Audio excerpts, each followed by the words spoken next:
Hey folks, I'm going to play a game of Dragon's Down with the Eastern Reaches content just to showcase that a little bit. I'm also going to walk through some aspects of the Tabletop Simulator mod, so this would be a recording more for beginners in that sense, but also folks who might be interested in seeing Eastern Reaches. There will be a little bit of content at the start that all talks about how do you how do you load Eastern Reaches? What are some of the things? Tabletop Simulator. How do you load the mod? And what are some of the aspects of it? So there will be a little bit of beginner stuff at the beginning of this video. I'm going to go ahead and load this workshop. It's called Dragons Down plus all expansions. I have subscribed to it on Tabletop Simulator. Once I click on that, it'll take a moment to load, depending on the speed of your computer and your internet. And this is the default beginning view, which is looking out over the card that shows all of the information about the mod and allows you to basically like a menu system. Note that there are some context menus, etc., that will disappear once we start the game. If you hold the Alt key on any of these, it will zoom in on that particular card in order to um, allow you to read it up close. And that's true regardless of what it is you're looking at. So pretty valuable to keep in mind if you don't have to constantly zoom in, zoom out, zoom in, and zoom out, which by the way is the mouse wheel on your mouse. Okay, I'm going to zoom in on this a little bit and just talk about the starting menu. You can click on all and it will add all of the content for the core game, Desolation, Natives, and Eastern Reaches. I'm going to play with all of the content from Eastern Reaches. Once you click on a button, it will start, moving stuff around and putting it out. So pause for a moment and give it a chance to grab that information. The reason you before you click on the next button. I'm also going to grab all of the natives and legends content. I like the natives content quite a bit because it makes where the natives might actually be insulted by you. It just makes for a more, in my opinion, invigorating game. So I've grabbed the Riverlands and the deserts by default because I clicked on all. I grabbed the natives content, which does not have any terrain packs. And I'm going to grab one more terrain pack. I'm playing a solo game. I'll play with three. I could grab any of these. I do want the classes from all of these just in case I want to play one of those. What I normally do, by the way, is I click on the all button across the board and I just play with everything. It makes for a big map. I get to hardly any of it, but it's still kind of cool to do just because you can see some really really clever maps. I'm going to click on the mountains. So we'll play with the mountains, the deserts, and the riverlands. And finally, you select whether you want to build the map yourself, do it in an open realm where the entire map is built up front, or do exploration where you just start on a random civilization location. I'm going to play open realm. Now, what it does is it starts moving stuff around based upon the game mode you selected. It randomizes all of these cards here, and then it puts the map together. Now, if you like this map, this one actually looks pretty cool. You can keep it if you by clicking on the accept. And again, I think the Alt key will show me accept or rebuild map. I'm going to rebuild the map. You can click this as many times as you want, and you'll notice that the little red button, little red circle comes up if you're over a button. If I just keep clicking on this, it will go through any number of permutations as many times as I want. Right now, I'm not looking for anything in particular. I just wanted to show you some of that capability. Okay, let's just get something that doesn't have a hole in it. There we go. That looks pretty good. And when I click on accept, it will randomly put the civilization locations. You'll also notice, again, George has built some amazing automation of this. It randomizes all the tiles. This one is on side 1. This one is on side 2, etc. Now, let's look by holding the right key and just dragging. I can rotate the map as I wish. You can also accomplish the same thing with the arrow keys, and WASD moves around. You'll note here that here's the Medina. If I want to see something that's underneath, all I have to do is move my mouse over it, and then it will show me what it is. So obviously that's the Medina.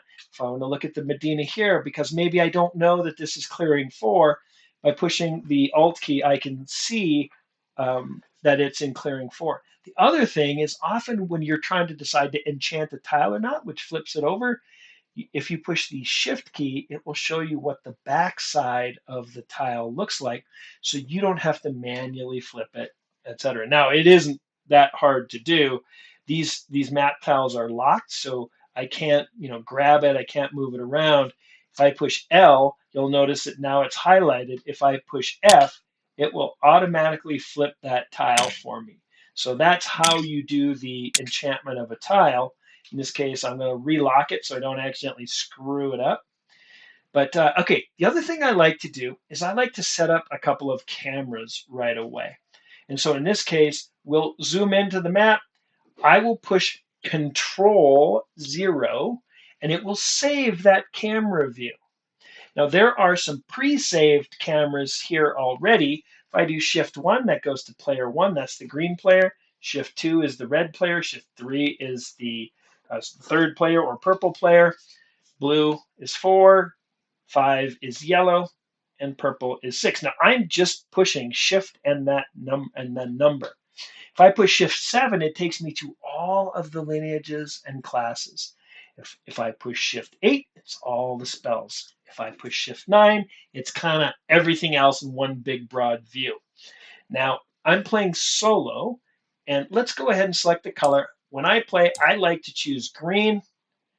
Let's go up here.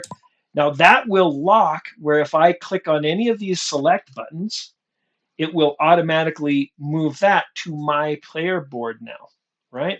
Now I'll go back to Shift 1.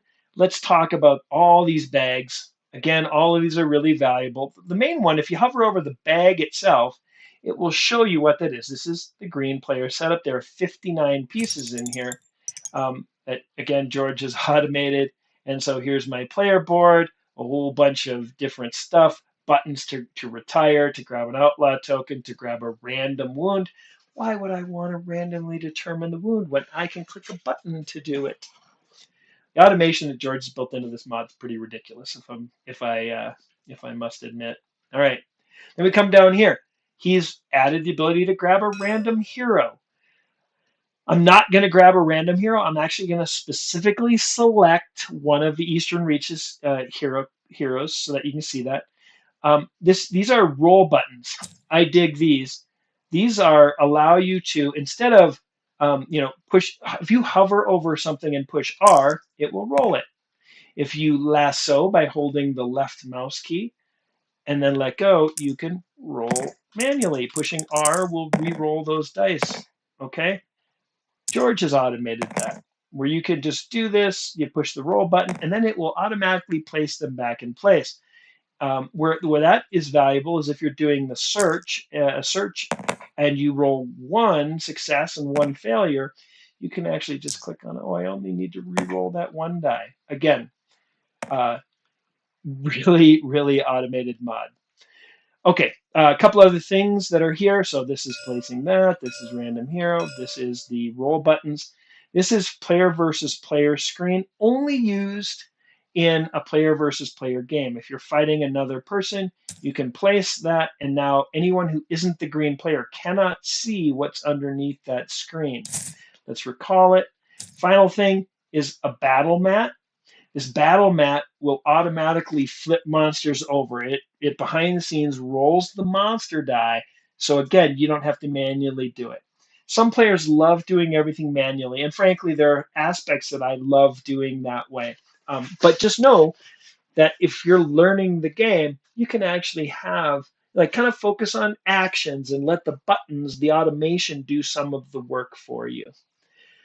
Okay, great. So I have a player mat, or a hero board, I should say. What I don't have is a hero. Now I want to play one of the new classes. So I'm going to grab this monk. Let's take a close-up look at it. The monk has a lot of wisdom, no charisma, and a little bit of cunning. The main advantage of the monk is their special ability is that they can fight without a weapon called Iron Fist. If I don't place any might cubes on this card, it does one sword's worth of damage. So it only would harm light monsters, weak monsters, right, that don't have any armor. But I can place might cubes to increase how hard I punch, including the thought that I can even wound myself on punching so hard if I fill that second box. If you hold the shift key, you can see the backside of the monk card, and in this case, I would get a spell. Now, really, what I'm trying to decide here, I don't really care too much about the gold, but I do care about whether I have a brown cube or whether I have a magic cube. I want a brown cube. So I'm going to select this side of the monk card. Now, when I do that, it takes the chip that was there, right? And it's going to move it over to my player board. It also takes the token, which is a targeting token, and puts it in this bag here. Even though it looks like a little box, it's actually a bag that will allow me to basically establish turn order. Now I'm in a solo game, so it's not as important. Okay, finally is I select a lineage. Now I am again going to go, I'm playing a desert theme, so we'll grab this Auroran card. Again, you may recall that one side is organized by relative gender, and then we have various representations, so you can choose one. Well, I think we're done. If that doesn't look like me, I don't know what does. So we'll select that Auroran. Again, I'll push Shift 1 and I'm right back here. Now I want to zoom in a little bit on my card, my hero board and all that. So what I'm going to do is push Control 1, and this is my new saved camera. So I've saved this view of the map. Shift 1 will take me right back to my player board. I find there's great value in saving some cameras. You'll see that it set up my gold, it set up my cubes and my hearts. I'm basically ready to start. Okay, if I had received equipment, it would have been here. Let's talk about my hero for a quick moment. I am playing an Auroran monk who has quite a few hearts, so I'm pretty hard to kill. You got to punch me pretty hard, or hit me with your sword pretty hard. But I start with no armor whatsoever. So that will be a priority for me in this game, is to see if I can find a merchant. I only have 7 gold, so I can't really buy anything. So I'm going to have to go out adventuring and play it a little bit careful. The other camera view I want to save is this one. I want to zoom in on this material, which is the turn number, the dice, and then whether I want to manually roll these every turn or auto roll. I'm going to establish auto roll. Now this will allow me to merely click on new turn. It will increment the turn counter, and it will randomly determine the turn order. It is worth noting that I'm the only player, so that part's not as important, but it would be very important, right? If we were playing with multiple players, we'd know what the turn order is. And now I can just do the summon roll every single turn merely by clicking on this. Okay, so let's save that camera view as camera 2. Since there isn't a second player in the game, we're going to move this over just a little bit so that I can save that as the turn order. And then the final thing, again, there's no player 3 or 4, so we'll zoom in on this one and we'll save that as camera 3. And we'll come over here to this one and save that as camera 4. So now I can go Shift 0 and I'm at the map, Shift 1, I'm at my player board, Shift 2, I'm at the dice, Shift 3, and I'm at the mountains and deserts so I can see what treasures are there. Shift 4, and I can see the Riverlands. I feel like I'm ready to rock and roll. Okay, let's get started. Oops, that's right. I forgot. Let's do Shift 1 to get back to my view. Here is my token representing me, my chip. Let's decide where I want to start.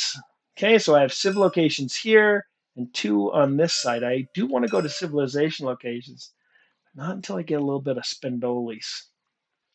I am an Auroran, so I could ignore these desert clearings. If I'm not an Auroran, if I end my action phase in one of those orange clearings, I must take 1 wound of my choice. Boy, look at this. You'll note, remember I mentioned that Now this is side one. This one is side two. Side two, in general, harder to move through. So I can't see everything. Oh, this is what a rough map. Like if I was thinking I could go this way, but then when I get there, I'd be stuck kind of searching. The bridge is way up here. What a cool map. Look at that. I love it. If I don't brave the high pass and then take a ferry, and again, I don't have much money, so I got to be aware of that. You know what? I still think I'm going to take this kind of a path, like to here. I'm going to go this way, and down here, and then I'm going to go up here. That's the plan. All right, let's do it. Action one. I move on to there. Now, again, this is very automated. I'm going to zoom in here. We're going to save this as view 5. And I like doing this because then I can see kind of my closer in environment. By the way, I'm leaving these up here open just so that you all can see some of the menus. Normally I close them off, and you can do that. I think it's control function 2. Yeah, you can turn it off, you can turn it on. Maybe I'll leave it off. What the heck? Okay, so by clicking here, it will draw a wilderness token for me, and I flip that over, and it is a minor discovery. Now, minor discovery does 2 things. First, I receive 2 dice worth of benefit. So let's come down here and let's roll, see what I get. I received 5 more gold and 2 fame. So by simply clicking 1, 2, 3, 4, 5, I received that. It's also worth noting you can type on your numbers and it will just set. So if you receive 17 gold at a shot or something, you don't have to click 17 times.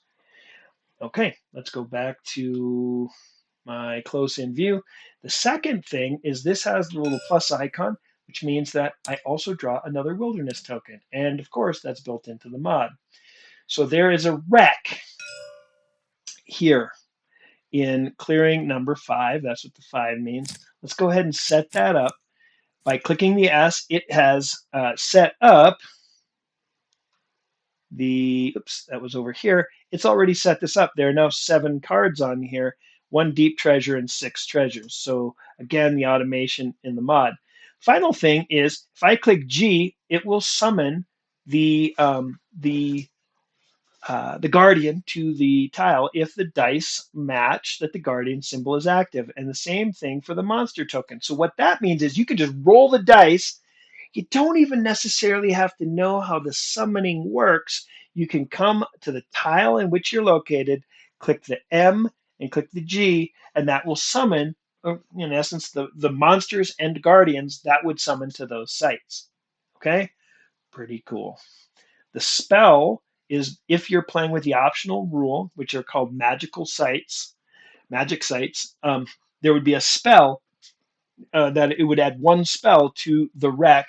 So if you're a spellcaster, you could perhaps try to learn it. Okay, so that was 1 action. There is a treasure site here. If I want to get there, I would have to move to here and then take a ferry for 2 gold. Now I do have 12 gold. Let's take a look at the site. I didn't play on the difficult sides here, so in this case, this treasure site has no risk to it. If I hold the Alt key and then Shift, oh, this is locked, I think, so I don't think I can see the other side. Let's unlock it for a moment by pressing L. Oh, maybe I can't. I thought that showed me the other side, but if I unlock it and push F, it'll flip it, and you see that there are more difficult sides of things. Okay, so let's go ahead and lock that back, and I am going to go back to my view, and I am going to go as action 2, go to here. As action 3, I'm going to hop over to the Cursed Canyon and just see if what it has is better. So I draw 1 token. It is the Buried Temple. It is indeed better. The Buried Temple, number 1, earns me 1 legend point and 5 fame. So we're off to a good start. The other part of this, by the way, you'll notice a lot of buttons also have a little R. That is to return it to wherever it belongs. George has coded in where every single thing with an R knows where it's supposed to go. So if for some reason I was playing the Explorer, whose special ability is you can look at a token and decide I want to draw a different one, you could just click on the R button and it'll throw it back in the pool for you. I don't want to do that. This is a really good one. I'm going to click on the W, and that grabs one new token for uh, each of each terrain pack in play. That's what the Buried Temple does. That's what this little plus X symbol means. All right, I'm going to save this new view because I've moved. We're going to flip this one over. There's a treasure. I'm not playing with the complicated, not complicated, the more difficult rules where you have to go to the actual location to grab it. I'm just playing the base rules. So in this case, I get one treasure, and again, just clicking on the S will grab it for me. Let's look at this one. Cola of the Horus Eye. This one is pretty cool. Once per turn, I can look at the top treasure of a treasure site in the same clearing as the hero. If I'm not mistaken, I think I adjusted the rules on this one where it requires an alert phase. I'll have to consult that real quick. We'll play it. We'll play it the way it is here. And the symbol of greed, which gives me a free um, search each turn. So let's go ahead and drag these down to my board. I'm going to place that there, and I'm going to place this on my head. I can now look at a treasure site in the in my clearing. Okay, the top treasure, and the mausoleum is in clearing 4. All the tokens, by the way, you'll notice they actually orient to the way the tile is facing. So all the tiles face towards the cursed canyon. That's a cool feature. I like to rotate them to me, is basically the gist. Let's go ahead and lock that in place. Let's lock that. We're just going to lock these. Pressing L locks something in place, so now I can no longer select it. L unlocks it, so then I can move it around. So we're just going to lock that, and we're going to set up the mausoleum. So that was 3 actions. I'm in Auroran, so I don't really care if I'm in a desert or not. But what I do want to do is be wise and sneak. So if I push on any of these get on top of cubes, it will pull the proper colored cube for me. I'm going to sneak. I'm now done, and it's time to do the summon roll. Okay, so this is all of the dice. And again, I can look through. It says if I'm in a plains, this is a special icon that will be used in a future expansion. Is not active now. So I'm in a desert tile, so no monsters are going to come. And then this is the roar symbol. 2 monsters are going to come. It's also worth noting that if there is an optional rule, the reason we roll this dice is there are a couple of optional rules that can cause these wandering monsters to move to this clearing. It's called roaming monsters. There's also roaming natives, which says instead of moving to where you are, the roaming monsters, the ones that are indicated by the gray die, they move to wherever the die roll is, not to where I am located. I am going to play with that because I think that's the number one optional rule in the whole game. It helps prevent some of the monsters from cluttering up. Now, again, I just explained how you process these dice manually, but the reality is it's already built into the mod. So if I click on the G, if the guardian was summoned, it would come.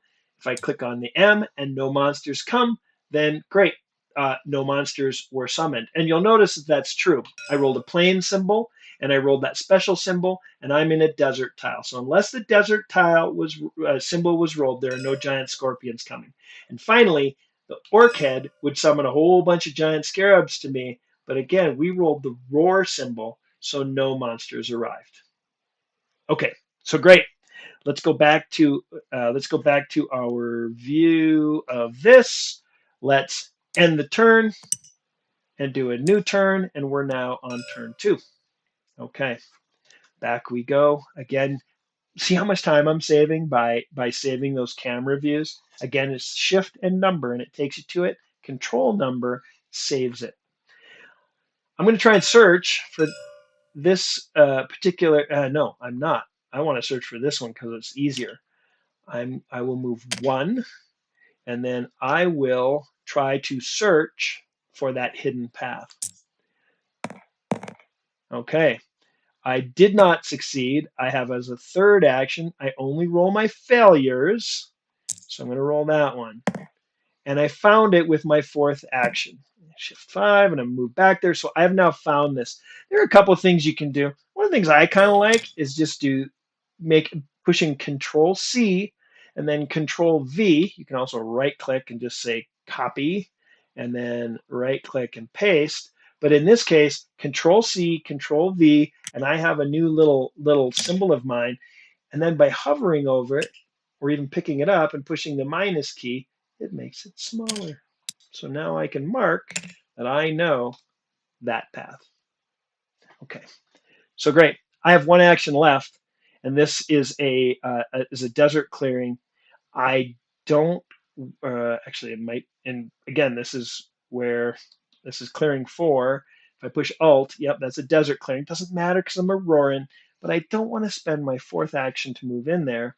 I want to sneak, and it's worth noting I should have, oh, I did clear my sneak. Oh, look at that, the automation removes it. I'm going to drop my pink cube there to mark that as my fourth action, I snuck. Okay, summon roll. Okay, this thickets symbol is for future expansion. That's not active. I'm not in a cave, so that doesn't come. I'm in orc heads, not stench, so no monsters are going to come. But again, I'm lazy. I'm going to just click on these little symbols, and you'll see that nothing came. Okay, so let's go back. Let's go back here, and let's and the turn. You'll notice there's a make noise button. If you chose to make noise, you click on that, it'll re-roll the dice for you. That applies only to the clearing in which you're located.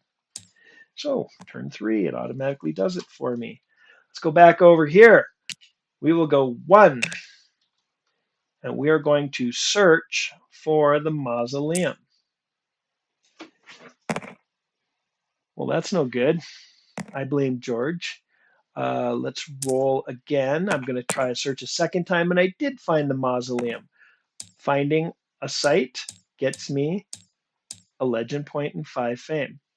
Now I've moved, I've searched twice, I have one action left.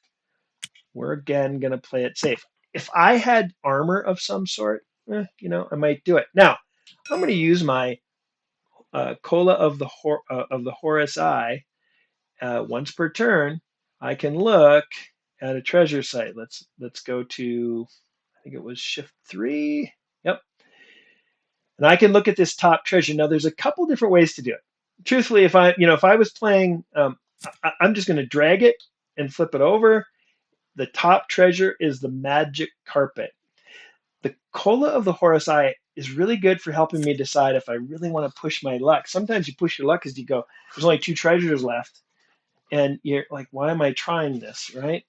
Sometimes it's worth knowing that top treasure is so good.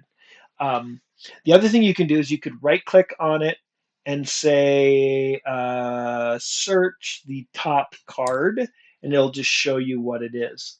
That's especially valuable for if you roll 2 grabby hands, and I won't actually do it, but you go search and you say 3, and it'll show you only the top 3 cards. You don't need to manually drag them out. Okay, so I've used my ability. I'm in the same site area as the mausoleum. I have looked at that treasure, and I am now Shift 2, and I'm going to do the summon roll. Okay, so this will bring the Guardian to my clearing. Let's go ahead and click our buttons. None of the monsters are coming, right? But this Guardian, Kerplunksky, the 2 Death Hounds are here. Now, I'm actually going to pull these out because the Death Hounds are pretty cool. If you right click, or sorry, if you click on something, right, click, and then right click on something else, it will add it to the things you've selected. You can also push the 1 key to create one big row of things, or two for two columns, or three or four or whatever. In this case, I just wanted to see these side by side. The other thing, and I'll lasso them and push F, is I did want to point out the bad news about these monsters. Dark Presence, if these guys were to flip over, Dark Presence removes one health. It doesn't kill you if you only have one health, because you're always a minimum of one, but it reduces your health by one to a minimum of one for everyone in the clearing. Okay? Doesn't need to be targeted, I don't think. I should probably check that just to make sure I'm not spreading falsehoods here. That is over here. Dark Presence is here. Yeah, see, no targeting symbol. All heroes, monsters, in the clearing, excluding the caster, have one less heart than normal, minimum of one. Note that that also applies to hidden heroes. Okay, so just reduces everybody by one. So suddenly I have two hearts. The second thing is malediction. This is a targeted attack. However, it also targets hidden heroes. This is like a poisonous cloud or something along those lines, and there is no hiding from the poisonous cloud.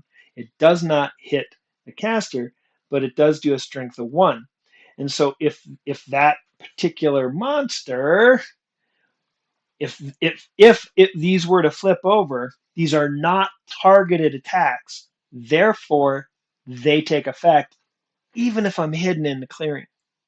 So I could be dead without these guys even doing anything. Now, that said, we're going to try to hide. Okay, so let's put these guys back. They're at the mausoleum, which is unfortunate. That makes the mausoleum a very dangerous place to be. I want to try to hide. I did sneak. Thankfully, I snuck. So you need two blanks to be hidden. If you snuck, you can ignore one. So I am hidden. But because these guys are not doing, because these guys are not doing targeted things, 2 rounds of combat still occur. So let's start the combat. I'm hidden, so I'm not doing anything at this point, right? So what I am going to do, though, is we do have to check tactics. Okay, neither one flipped. Now, normally what you do is you roll a red die for each one, right? We'll roll, roll, roll, and if it's red, the monster flips over, okay? So that would have made the Death Hound 2 flip over. But because of the automation in the mod that George did, he has where it just rolls it for you. So we go to round 2, and we'll do tactics again. I'm just staying hidden. I just want these guys to leave me alone, right? This guy does flip over. So now there is an attack. Oh, yeah, you know what? Sorry. I'm sorry. I did skip one thing. I would have tried to maneuver as quick as possible because that is a targeted attack. It is a targeted attack, even if I'm hidden. So this is the one time where it makes sense to play some cubes in case malediction occurs, which it did. So he casts a spell at a speed of 3, which is faster than my 2, right? Therefore, I am hit with malediction, which causes me to where I must take a wound. I'm going to take this one. Now, here's where it sucks. Let's talk about this. I only have a maneuver of 2, and because a wound was taken, 2 more rounds of combat are going to occur. And unless that monster flips back over, right? Unless he flips back over, that guy's going to wound me every single round of combat. Therefore, I must do what I probably should have done to begin with, which is I am going to evade, and I'm going to run back down the path that I took. That sucks. I took a wound. I probably should have done that just to save the wound.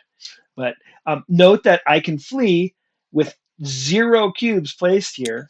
I can evade because nobody's actually it can actually challenge me, right? I'm hidden.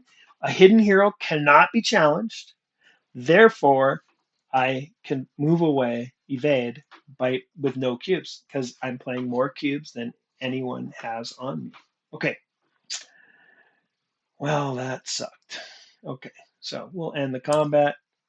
I'm out once I'm out of the clearing. 2 rounds go by, but it doesn't impact anything. It's worth noting that the other monster heals up. Or the monsters heal up at the end if they had took any wounds. Okay, those guys are going to make that really dangerous. God, I had an extra loot too. Okay, here's what we're going to do. Um, he's a 2. He's a 2 on that side, which is faster. I wouldn't be able to run away. We'll go for the. I think I have to click on next turn, don't I? Right? End turn, new turn, and then let's go back to where I was. Okay, 1. We do want to take out those death hounds, but that'll have to wait. 2. Hey, Mox, I didn't see you join. Can you hear me okay? Yeah, I'll stream it now. I wasn't streaming it because there was nobody in, but I will stream it now. It does slow down my computer a little bit, but it should be good. Can you see the screen? Okay, all right. Yeah, I had one of the more unique experiences with Eastern Reaches just happened, which are the Death Hounds, which to me are the nastiest, among the nastiest guardians in the entire game. Okay, so I've moved to here, the Silver Current. I've drawn my token. Let's flip that. And it is a site. Okay, we'll move that off to the side. We'll lock it. Let's draw my site. And it's, oh, that's pretty juicy. It's the chamber right where I'm located. So let's go ahead and set that up. That was fortuitous. That's 2 actions I've taken so far this turn. I will search. Oh, you stinker. So now I have a decision to make, which is, do I want to take advantage of this? I guess I didn't click on the buttons, but do I want to take advantage of the one? And Mox, I am more than willing to take your advice here. I have 1 action left, which means I can be greedy and go for it, or I can sneak. Let's take one quick look. The monsters that would come are pirates, which summon an extra one, or sea serpents, or the Titan. I know I can run away from the Titan if need be. You know what? We're going to be bold. We're just going to roll the right die. This is 90% of the reason I die. All right. So I did find it. So I'm at 3 LP and 17 fame, but I did not sneak. Mox, are you pretty good with Tabletop Simulator, or are you pretty new to it?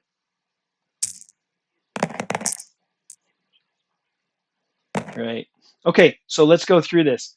If I'm in a desert clearing, I'm going to get monsters. But this arrow is always done first. This is monsters return. So let's point it out. And then we're going to be looking for the claw symbol. So let's go back. Again, I don't have to do any of this manually, but it is worth noting that the monsters return. If there are monsters in your tile, they move to your clearing. If there are monsters in a tile that has no hero, they return off the map. So that is a wonderful roll for me. Do I get any monsters in this clearing? I do not. The guardian symbol wasn't rolled, so I like to click the buttons just to be sure, but we did it correctly. Nothing matches. Thankfully, I left the desert at the exact right time. So, and I am recording, by the way, Mox, just as well. That's kind of why I'm kind of narrating as if there was a bunch of people here. And I'll post this on my YouTube channel later. Right, you're like, does he talk to himself all the time like this? I can neither confirm nor deny. Okay. So turn 5. This is actually, I'm gonna, again, I keep resetting these cameras to where I am, so we'll save that new camera view. And note that the chamber is right there for the picking. And I have a symbol of greed, which allows me a free loot, or a loot that doesn't count against my limit. So I'm going to roll, and I get the 3rd or 5th treasure. All right, so let's go over to there. Here it is. There's 2 ways you can do this. I'm also, there are some people who don't know Tabletop Simulator very well, so I'm trying to, each time I go through, explain a little bit. You can right click and say grab the, what was it, fifth card. If you have a numeric keypad, you can also just push the number of the treasure you're supposed to get, and it will draw it into your hand. In this case, my monk, who has no magical ability, found a spell book. And so I can fill that spell book again in an automated fashion. I now have 3 spells on it. And those 3 spells will do search 3 just to see them, is disorient, major heal, and mesmerize. Again, I don't have yellow or white spell cubes in my healthy body anywhere, so I can't learn that spell. Okay, that was 1 action. We're going to do 2 more actions to get that back, and then we are going to sneak and not alert. Okay, oops. Oh, wait, sorry, I'm skipping one thing. I do actually want to alert in the hopes that some monsters show up. And so let's, and the reason I'm alerting, remember, I get 5 actions because one of those was a loot. All right. We'll summon the monsters. And I think I probably wasted my action because I don't think that carrion symbol is what's in my clearing. So click on the buttons, no monsters come. So my alert was and sneak were wasted. Okay, let's take a look at my hero again one more time. Cola of the Horus Eye, which means I can look at the top treasure in the treasure stack once per turn. That looks pretty juicy. I'm going to look at the top card, Seal of the False King, which is a red. Great. So the bad news is, if for any reason you look at a red backpack item, it gets flipped face up. So the Seal of the False King is going to be completely meaningless here. It allows you to hire anyone for 2 times their printed price, but anyone in the clearing, or is it? It might be just the person who is the hiring a face. Let's see. Yeah, everyone in the clearing has 0 attributes, so they know they'll come work for you, but they also know you're full of it, and they have no respect for you. Therefore, it's easy to insult them. So that's kind of a bummer. All right, this token button is just if you wanted to mark that there, which I really like this. This is one of the features we added to, I'm going to zoom out, make this easier. We added this with Eastern Reaches, right? Is, let's do Shift 5. This just, you can put this in the clearing and it just notifies you, hey, this is under the impact of some red treasure, red backpack treasure. So just an easy reminder of that, which I really like. Okay. All right. I have my actions to do, right? That wasn't the, oh no, end of turn. U-turn. All right. Actually, yeah, that's correct. Okay, I think I want to loot this thing, right? There's nothing here. Might as well loot it. How many games have you played, Mox?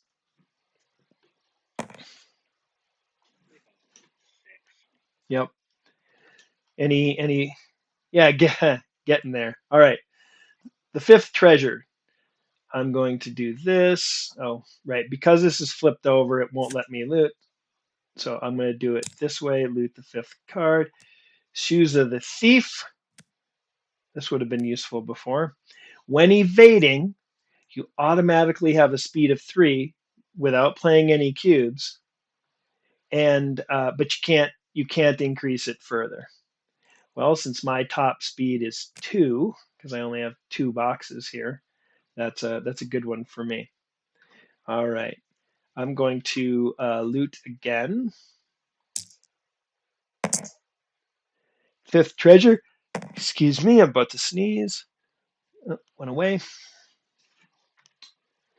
So there are only 4 treasures, so that is a failed loot. So that is 2 actions so far. We're gonna loot again for a 3rd action. The 2nd treasure. Okay, we're gonna get something juicy this time, I think. All right, let's grab the 2nd treasure. Ring of the Magi. Be great if I was playing a spellcaster, huh, Mox? So this treasure is not good for a non-spellcaster. This allows me to enchant for 1 less action. So that's no good. Um, I have 2 actions left because of my free loot. I'm going to loot one more time, see if I can get lucky and get something. I do, the 3rd treasure. Let's grab the 3rd card. There we go. Now we're in business. Okay, now I'm going to grab this top card and flip it back face up. The only reason I flipped it over was to make looting, being able to right click and select easier. Okay, I equip the Ring of Truth, and while it is equipped, I have white. And if you were paying attention, which uh, this, I'm going to rearrange these. My major heal is here, meaning I can learn this spell. Dun, dun, dun, because I now know white magic. Final action, we're going to sneak. We're going to play it safe. Okay, let's summon monsters. I don't think any monsters come. Nope, no roar. I'm not in those locations, so away we go. There are only 2 treasures left in this site, though, so I think we'll be moving on. But that's not bad. That was still pretty good. All right, let's go end the turn. Let's go to a new turn. I am going to, let's go over here. Let's zoom out a little bit. I think I need to go back to that mausoleum, right? See if I can get some treasures out of there. 1, 2. I already found the mausoleum, so it's just a case of looting it. I will roll the dice to loot, and that is 5. All right, so I get the 5th treasure. Sea Fang. This is a great treasure for the monk. The reason it's a great treasure is I can do Iron Fist as long as I have 1 open hand. So now I have options. I can do 3 damage with a single might cube, which means I'm never going to do 2 cubes on here because it would wound me to do the same amount of damage as using Sea Fang. But if I want to punch something smaller, I will use 0 cubes, or if I want to punch something really strong, I'll place 3 cubes and do 4 damage. So that's pretty good.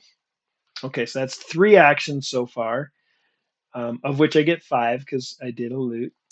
We're gonna loot again. There we go. This is not my prerogative, or like this is not me cheating. I didn't do anything to the mod, I promise you. Okay, so legendary treasure. Oh, I forgot to take, when I looted the Ring of Truth, I was supposed to get 1, 2, 3, 4, 5. Right? That's an epic treasure. 1, 2, 3, 4, 5, and an LP. That might have actually been true when I did the Cola of the Horus Eye too. I don't recall if I did it or not. I'll check back when I look at the recording. But this allows me to fly.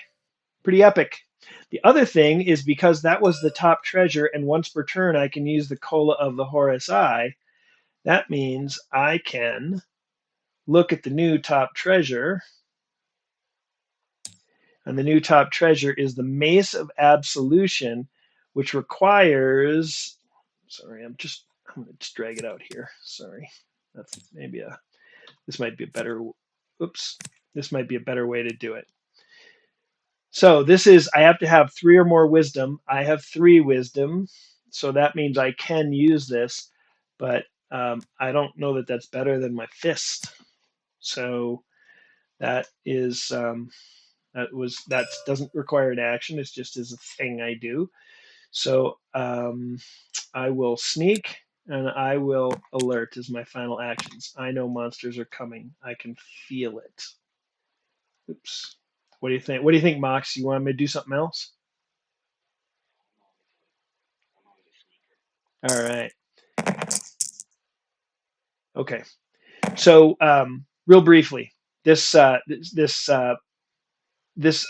the new die, there's a little dot on the arrow icon, and that is included for 2 reasons. One is so you can leverage it if you create your own scenarios. Maybe you want each arrow to do something different. The second thing is by having a second arrow on this, or an arrow on this second die, it actually changes the probabilities slightly, right? From you have a 2 in 36 instead of a, sorry, that's that right? You have a 1/6 chance times 2, right? Of having the monster's return symbol rolled. So if you like the old probabilities, you can just ignore that arrow. This arrow with the dot on it. So that's explained in the rules. But no monsters are going to come, I don't think, because I don't think those match. Oops, I'm not even in the right place. Oh, it does match actually. So first, no guardians. So they didn't roll the right symbol, but I did roll the orc head, which means that I have a pile, 1, 2, 3 giant scarabs coming to me. Let's take a look at that combat to see if it's something I want to do. Scarabs are pretty easy to kill. The problem is that I don't have a ranged attack. Seafang cannot be thrown. It's a melee weapon only, and my fists are a melee weapon only, and I have no armor whatsoever. They hit with a 1 on both sides, which means I'm only taking a wound because it wouldn't equal my health. Yep, we're gonna get some fame out of this. Let's take them on. What's the worst that can happen, right? Famous last words. I can also play 6 cubes because of my alert action. So let's take a look at the backside. So the fastest these guys can move is 2, and the fastest they can attack is 1. So these scarabs aren't that dangerous. They swarm you, which makes some sense.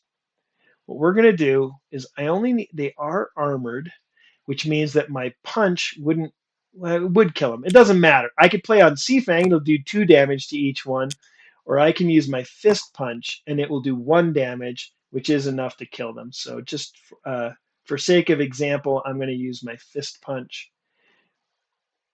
And I'm going to put 3 of these cubes there, and I'm going to put 1 into my maneuver, so I guarantee a kill each time. All right, I might take some wounds, but that's okay. I'm actually looking forward to this. All right, so, and then I need to, and I always do this with the mod, is again, Control C, Control V, flip it over. There's my targeting token. I'll just target this very first guy, right? So I put my token on him. Let's start combat. And now the automated mod, I just check tactics, nobody flipped. I'm not using optional rule of closing the distance, so it's just a case of attack speed. My attack speed is 3. All of their attack speeds are 1. So my attack goes first. Oops, 3 is faster than 2. So I automatically hit this guy with a strength of 1 might plus 1 sword, which is 2, but it's armored, so it reduces it by 1. That is enough to kill the giant scarab. I'm going to put him on my fame, and I get 5 fame. 1, 2, 3, 4, 5. Okay. Now these guys, do they hit me? They have an attack speed of 1. I have a maneuver speed of 1. So it's possible they hit me, but they have to roll for it. I want a blank. So that's a miss. This is the worst die roll. Remember the golden rule of Dragon's Down is you always take the worst result. The second scarab, roll the dice, and it does hit me. So that's a bummer. But hits me for a strength of 1. You compare the attack strength, 1, to the number of hearts I have. If I was armored, you would compare it to the armor. But in this case, I compare it to the hearts I have. I have 3. So it does not kill me. If the attack strength matches my number of hearts, I'd be dead. So I'm going to take a wound. I'm going to wound a heart. Okay. So off we go into the next round. I'm going to target this giant scarab. We're just going to move right down the list, right down the line, go to the next round. And the reason I'm going to do it this way, I'm not going to change my tactics because I know I guarantee I kill a giant scarab, which means this guy maybe will hit me, right? So let's check tactics. Not me. Okay, so it didn't flip. They didn't flip. So we do the same thing. My attack speed of 3 goes first and kills this giant scarab for another 5. 1, 2, 3, 4, 5. This one has to roll to hit me. Again, I want a blank because its attack speed is 1, the first number on the brown cube. My maneuver speed is 1. Let's roll the dice. Hit if equal. That's a hit if its attack speed of 1 is equal to my maneuver speed of 1. We're going to wound another cube or another heart. Now, if this thing hits me, I die. That's probably the thing to remember. However, because I know I can attack with a speed of 3, which is faster than its attack on either side, I'm guaranteed to hit and kill it. So we go to next round, we do tactics. It does flip over, but my attack speed of 3 is still faster. Then it's 1, so I do kill it, and I put it there, and I get another 5. 1, 2, 3, 4, 5. There you go. I knew I would win. I was hoping I wasn't going to take a couple wounds, but such is life. How good are you at combat, Knox? Any things trip you up in combat?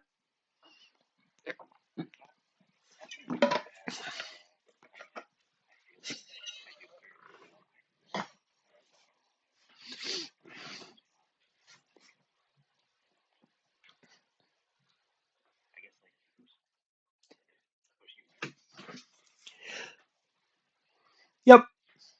In in Yeah, in this particular battle, it probably wouldn't have mattered what I wounded because I'm not going to use a white cube. I don't know any white spells.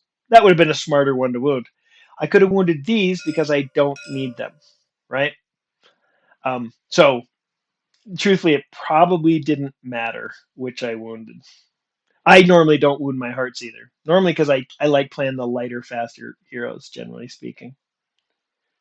Okay, and the turn, go to turn 8, and let's we're gonna do 3 rest actions and get those back. That's number 1. I have that uh, free loot, and I am still there at the mausoleum, so it makes no sense not to. We'll loot. Oh yeah, baby. I'm getting kind of lucky here, huh? All right, so I get that first treasure. Yeah, it's that Mace of Absolute, but I almost care more about like, do I want? So it's worth noting. I probably don't want it. Now let's talk about. Let me talk a little bit about why I don't think I want it, or do I? So that would do 3 damage for 2 cubes. Sea Fang does 3 damage for 1 cube, but less against armored. That's a tough call, right? That is tough. I'm going to stick with. What do you mean a monk walking around with a mace of absolution? I don't think I'm like a religious monk. I think I'm more of like a disciplined monk is kind of in my head. So, um, all right. But anyway, regardless. Hey, you know what? In one game, maybe the monk is a religious monk. I'm going walking around smiting people with my mace of absolution. I'm going to keep Seafang. Okay. There we go. Okay, so that was three actions. Nope, four actions, but I get one extra. I think we know what I'm doing, which is we're gonna sneak. All right, let's roll the dice. I don't want the guardians to come. Is the key one. So let's go check out what the story is. I'm just gonna click on the buttons so that I don't even have to think. I kind of do want this guardian to come now. I think about. Oh no, I'm in the wrong place. Sorry, clicked on the wrong buttons. I'm going. Wait a minute.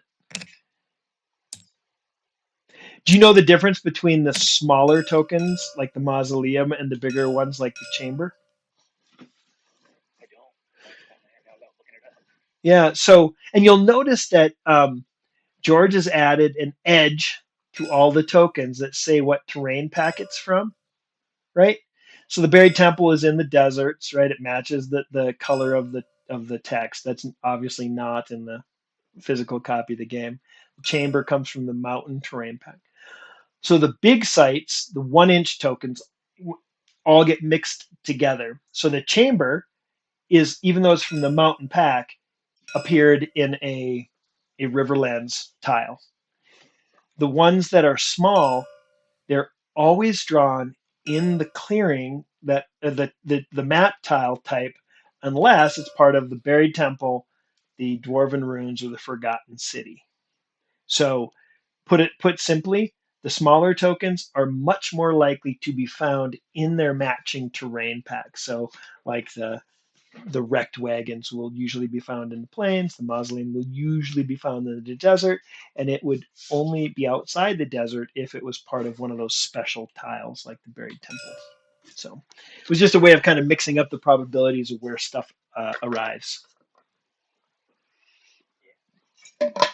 So, and actually, the place where that makes a lot of sense is with the wreck, because the wreck, I don't. You notice I don't call it a shipwreck, and the picture is a little bit ambiguous. And it's from the Riverlands, got the blue on it, right?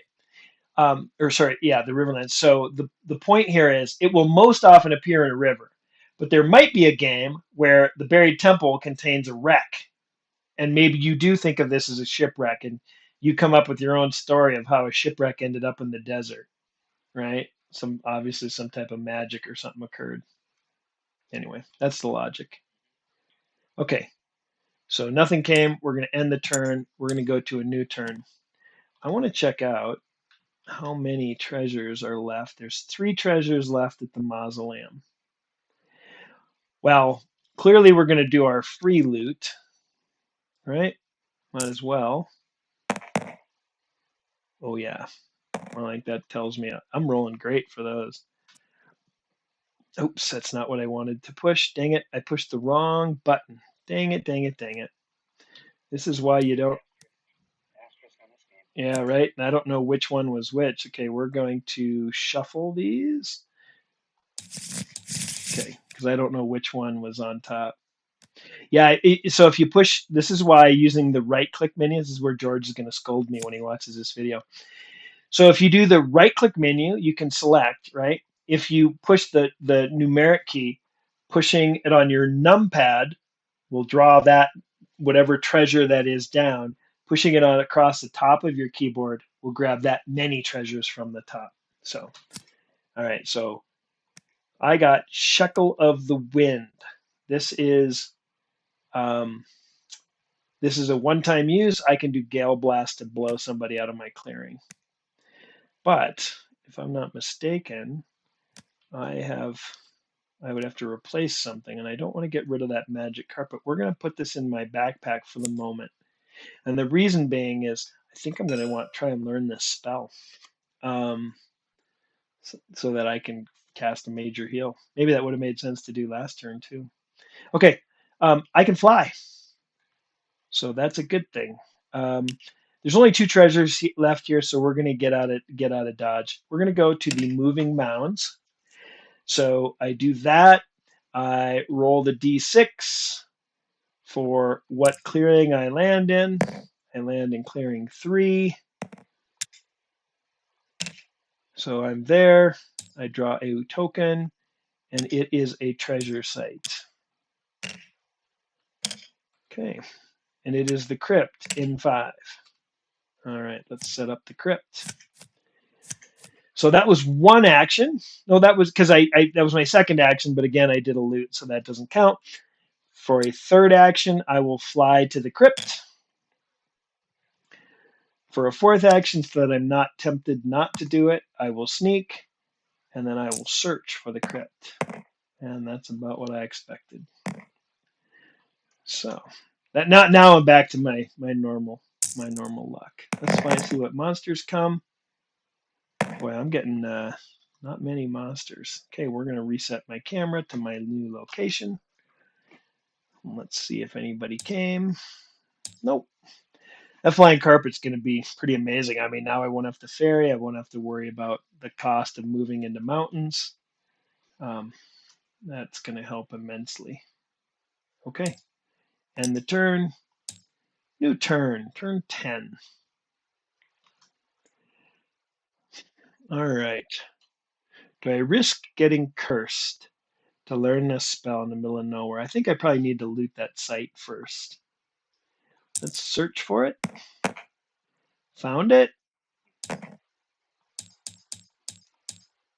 And now we'll do my free loot. Treasure 4. Oops. At the crypt. Let's loot the 4th treasure. All right, now it's getting interesting. I don't have a black cube, so I can't really use decimation that well, but I will reveal it in order to gain the legend point and 5 fame. Keep thinking I forgot. I'm pretty sure I forgot to give myself the points for Cola of the Horus-Eye. Okay, so I have searched once and a free loot, so I have 3 actions left. I'm going to keep looting.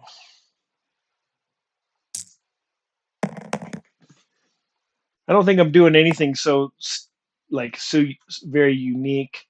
Like I'm not pushing my luck or anything. I'm just playing a pretty straightforward game. Was it a 3? Do you recall? I can check the chat, but it was a 3. Okay. All right, let's take the 3rd card. Baton of the Lost Prince. This goes in a weapon spot. It's not a weapon, so I can equip it. And this one basically is when I'm trying to hire, or when I'm haggling during a hire attempt, I have +1 of each icon. Only for hiring, though. It's worth noting. However, I'm having great luck. 3, 4, 5. I'm having great luck with those, with what I'm looting. Okay, so again, I've searched and I've looted and I've looted. So we'll loot again. This is the 4th treasure. A spell scroll. We're going to fill that first to see if it's something I want to put in. Good wind, which I can't cast. Into the backpack it goes. I feel like I have pretty well equipped. It would be great to find a piece of armor, though, huh? All right. And for my 4th and final action, 5th action, I will sneak. Okay, let's summon some monsters, maybe. Okay, I do get Guardian. So the Guardian of the Crypt. Let's go back to where we are. We'll click the G, and the Lich is there. This could be interesting. This might be somebody I want to take on. Let's take a look at it. Mox, you're making my choices for me. If I die, it's your fault. All right, so I'm going to put these cubes back over here because if the right things happen, I could punch him and kill him. Oops. I could one hit kill him. There's some definite ifs though. I don't know if I want to do it. First things first. Let's see if I have a choice. Yeah, I do have a choice. So I am hidden. So we'll mark that I'm hidden. So Lich, 3, hard to hit. 2 on the other side. So if I want to for sure hit him, I would have to play 4 attack speed, which I don't even have. So and I'm not saying, I don't know, Max, if I do that, right? If I do that, that would kill him. I'd take 1 wound, but it would kill him. But I didn't alert, so I'm only playing 2 speed cubes. I don't think I'd want to risk dying. So I probably would want 2. Yeah, I don't think it's a good idea to fight him. What do you think? So that means, okay, the Lich is unarmored, but it is undead. So if I had a spell or a treasure that impacted the undead differently, then then like, for example, turn undead would automatically kill the Lich, for example, right? And that's not a targeted spell, so I could just kind of from hiding kill the Lich. The problem is he hits. It doesn't matter how hard he hits. I mean, he hits hard enough to kill me. You know, he's got that 1 and that 3, and then the other side is vapor form, right? I'm gonna have to roll anyway because even if I did, like the only thing, yeah, I would rather if I was alerted, I might consider it, but it'd be pretty risky. If I was alerted, I could go all out. But even there, I only have like a 44% chance of hitting him if he doesn't flip. If I did that and he flipped, then he's dead. The problem is if I miss him, I'm dead. Again, that's if I had alerted, which I didn't do. So yeah. Was something better part of valor? What's the phrase? Yep. Be great to get the 14 fame that he provides, but that feels like me dying. Let's take a look here. Sorry, there's this camera. There are 3 treasures left. So I have a good chance of getting some stuff. But, all right. So we're going to end the turn. We're just going to remain very still. Go to a new turn. Now, I have a free loot. But it's worth noting that free does not mean it doesn't trigger the monster blocking me after the fact. You know what I mean? So like, oh, you know what? Let's do this. Once per turn, I can do that, right? So let's take a peek. Keep pushing the wrong button. Let's take a peek at the top treasure. See if it's worth it. An elven vest. That's great armor for me. I mean, any armor is great armor for me. Okay, so that tells me I'm going to sneak and see if I stay hidden. And I do. So I will do that free loot. Unsuccessful. So I've done 1 action, which is the sneak, and 1 action, which is the loot. We're going to keep looting. I mean, all I got to do is roll a 3 or lower, right?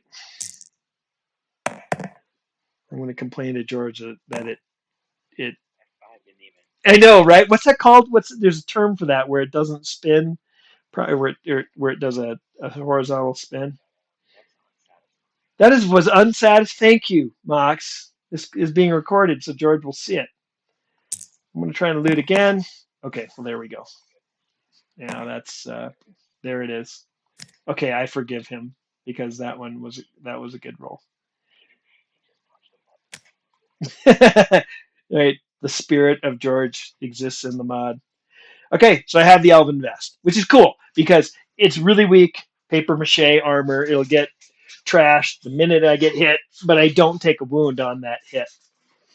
So like what was cool if I would have had this when I was fighting those giant scarabs, I wouldn't have taken any wounds because one hit would have damaged the armor, the next hit would have destroyed it, and neither case would I have taken that wound. Okay, all right. So I have one action left, as I recall. I guess I wasn't counting super well. I looted 3 times, right? I had one free, so I have one action left. So we're gonna fly to the high pass. And let's see where I land. I land in clearing 4. Not an ideal place. Okay, so I've made a minor discovery, and I receive 6 fame. 1, 2, 3, 4, 5, 6. I'm at 14 points. I feel like I'm doing fairly well. Okay, and then I draw another token. Ooh, this is gonna be something right in my location. Oh, a gate. Not that useful when you can fly. I ain't gonna lie. So it's worth noting the reason I flew with my last action, I did sneak. So technically, when I hid from the monster, I should have put that cube there. By moving, that clears the hide, but the sneak is still active. Now there is a rule that says when you fly into a clearing, if you land in a clearing with monsters, you're just blocked. You don't even get a chance to hide. But since there were no monsters on the tile, it was safe to do because I land, and now if monsters arrive, I can still try to hide. So that was my logic. Let's see what happens. It's funny. I continually roll the die that's equal to the wherever I just left. So no monsters arrive. Okay. All right. Let's go over here. We're going to end the turn and do the new turn. So I'm like more than halfway to my goal of 20 LP, and I'm less than halfway through the game. So that feels pretty good.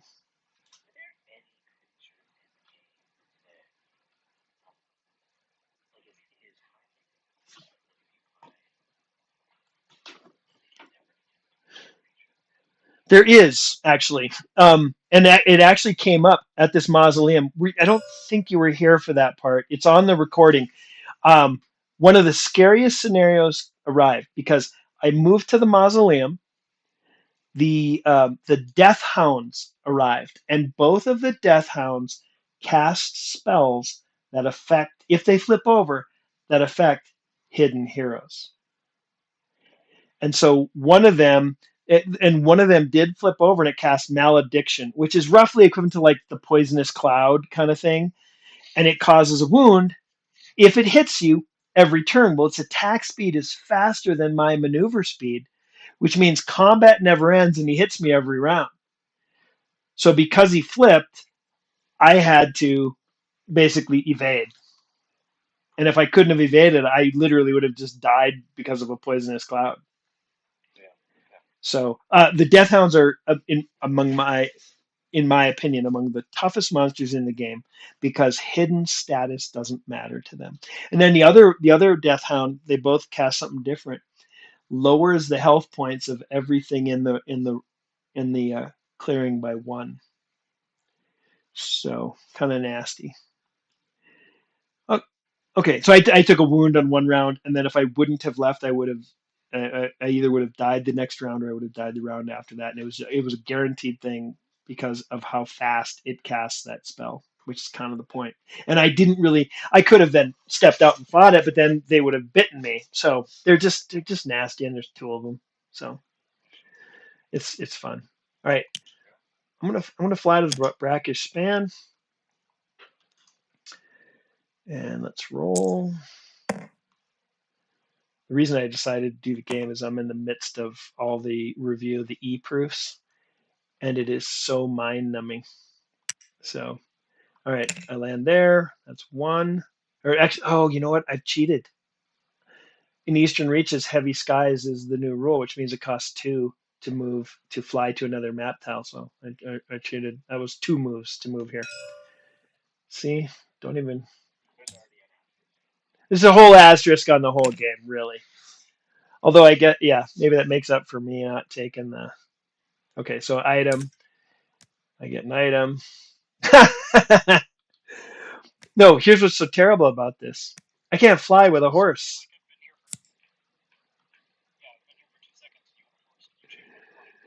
Yeah, Sordek, welcome.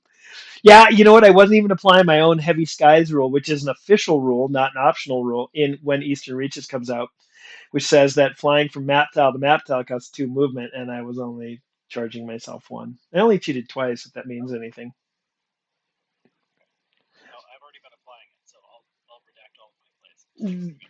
There you go. Just double your LPs. I think that's the only thing fair to do, right? Is to equalize everybody else. Yeah, well, it's just funny, like the way this works, right? Is I have a magic carpet, which means I fly. I have a light horse, which means if I fly, the light horse gets discarded. So this is like a picnic blanket sized magic carpet. Not This is like the door from Titanic. It is not, you know, built for equine. It's not a real horse blanket. It does kind of suck. I won't, like I drew an item. It's the perfect scenario. I have a light horse, which is going to help me in combat because my maneuver speed right now is only two, but with this guy, it's four, right? So I think, yeah, but here's the dumb part. Look where I am. Like I'm not exactly in the best place. Oh no, wait, where did I go? Oh wait, yeah, that's right. See, right. This is way better. Although now it's more movement to move around, but still good. Okay, so that was all of that to say. I took two actions to move to the brackish span. I will spend two more to move to there. Um, and note that the horse gives me. Let's go back and reference that for everybody. Two extra move actions. So I have two actions left. All right, let's save this new. I don't think I. You know what? Screw it. We're gonna do it. We're just gonna move two to there. No sneak, no hide, or no sneak, no alert. What's the worst that can happen? All right, claws, caves, and hills. So claws. Let's see. Is that me? No. Look at that. My gamble paid off. What do you guys think of the look of the river? I'm really happy with how that adds so much color. Yeah. Yep. It's pretty funny. I just to show you, I'm so inept at YouTube that I started recording a video and I got down the path of playing a couple turns of another video only to realize that I hadn't made my little image of me up in the corner. It was the whole screen. So I'm like narrating about the turn and what's all going on, and only to realize that no one can see anything. Like that feels about right. Okay, one move into there. What do I get? The Forgotten City. 2, 3, 4, 5.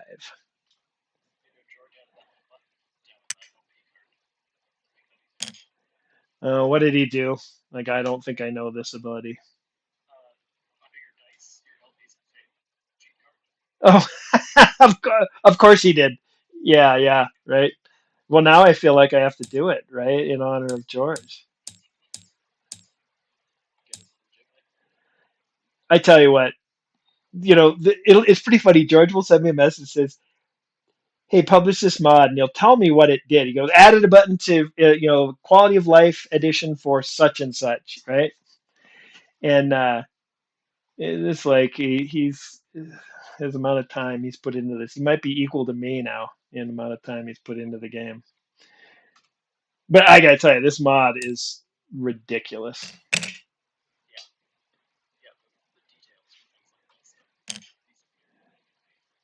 Yeah, everything appears where it needs to be. rotated to match the orientation, right? Yeah, it's already assigned to the claim. So right. So if you're playing with an optional rule of what is it called? I don't remember the name of it. That's, by the way, that idea is a George idea. That is, he has a design credit on the game because I still laugh about this, right? Like, he's always going to make the game harder. What I play with is, and that was one of his, and he was on me for he wanted it added earlier, and I'm like, let me think about that a little bit because I don't what I always have to balance that fiddliness, right? And in the end, I don't necessarily want it where you go, there are 60 optional rules, right? And so I always look at it as if it increases the fiddliness a little bit, I'm okay with it, but typically throw it in an optional rule, right? So let's set up the abyss. Let's take my treasure. I'm just going to flip it right here. Potion of healing. That's pretty good. Yeah, always good. And a leather helm. So now I have a little bit of a decision to make on some of this stuff. Okay, we're actually going to take a little bit of a different path in our journey. We're going to get rid of that for now. We're going to get rid of the symbol of greed. We're going to do the potion of healing. Okay, so that is what that was. One action is all. Now, there's an abyss up in the mountains. Funny. So we were just talking earlier, Mox and I, a little bit about how the difference between the big tokens and the little tokens. Is the little tokens all unless they're as part of the Forgotten City or the Buried Temple or the Dwarven Ruins, they will always appear in their own terrain pack. The only way that the abyss will not be in a river, right, is if it's part of the Forgotten Ruins. You'll notice George also added where the edge of the tokens is the color. It's all color coded. So yeah. All right, that was one. The treasure is a mountain, so that would be two more actions. You know what? We're gonna set up camp here, and we're gonna learn this major heal spell. So an Auroran monk in the wilderness is going to attempt to learn Major Heal. I'm sure this can't turn out poorly. So I've taken one action, and I'm going to roll using his dice. Yep, for sure. That was one of my free ones. So I have, why I didn't unequip the magic carpet is beyond me. That would have been the one to do. But okay, so that's the quick way to get it. Yeah, that's true. Well, no, it helped me too much. But all right, so we'll go for a second action. And now, if only I had a button that I could click to earn an LP and 5 fame. All right. So I learned the spell. And by the way, I've been kind of over explaining because I was explaining even how to use the tabletop simulator mod. So I might as well continue with that a little bit, which is when you learn a spell, it actually is removed from the scroll and added to your spells. It does make the scroll less, or in this case, spell book less valuable to sell, but I got an LP and 5 fame out of the deal. So I'm having a really, really good game. So that was 3 actions with 2 bonus moves. So I will go 3, 4, 5 to there, right? And I have another action I can do, which merfolk. Some of them are pretty speedy. Griffins are really speedy. We're just gonna. I should sneak.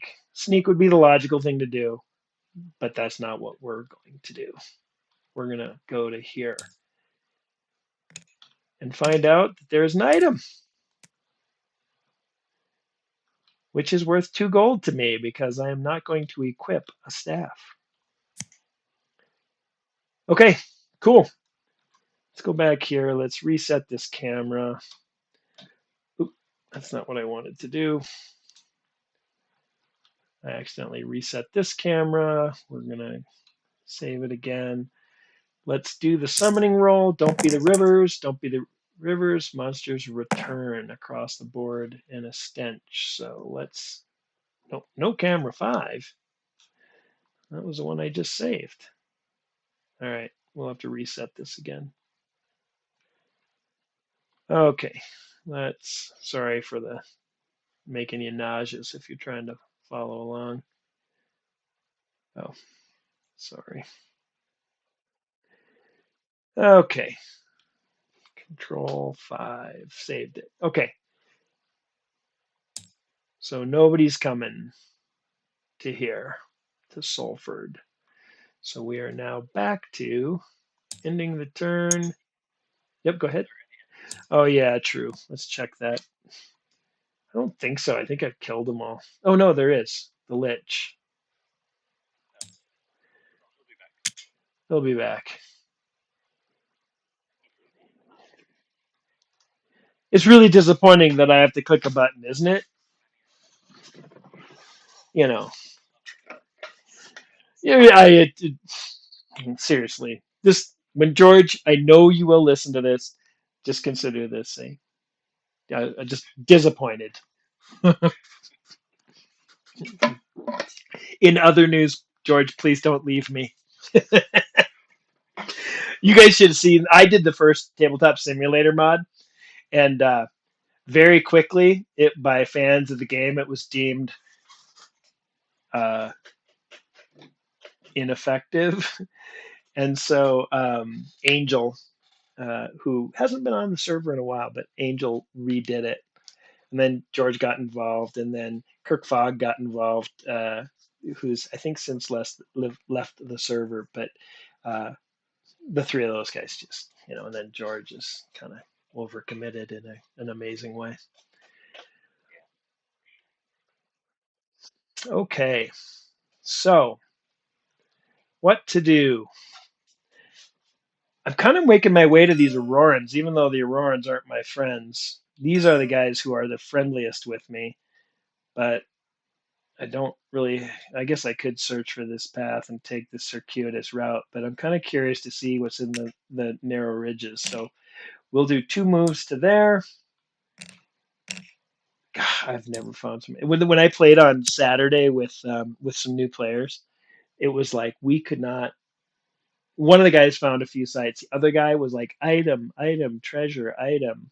It's like, seriously, are there treasure sites in this game?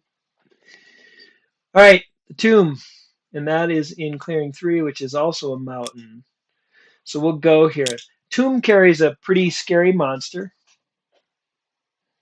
which is the mummy. So I'm Brendan Fraser. So two actions left. Um, we are going to alert and sneak. Now, when I do that alert, let me look at what I got. So again, for the people who we can do spread to kind of take a look at the cards you have. Decimation does 3 damage.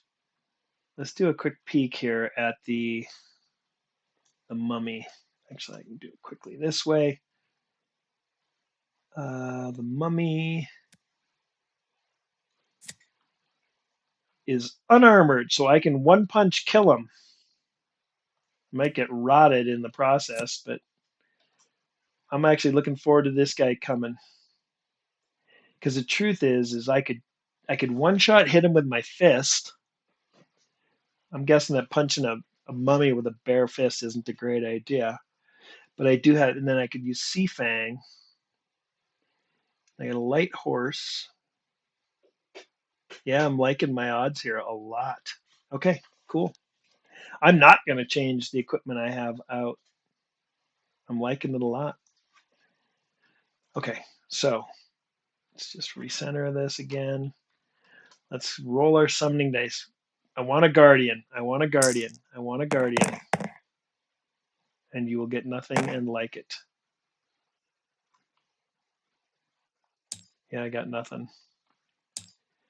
Okay, well, I'm also okay with that. Oops. So we're going to end the turn, start a new turn, officially halfway. And we're going to search as my first action.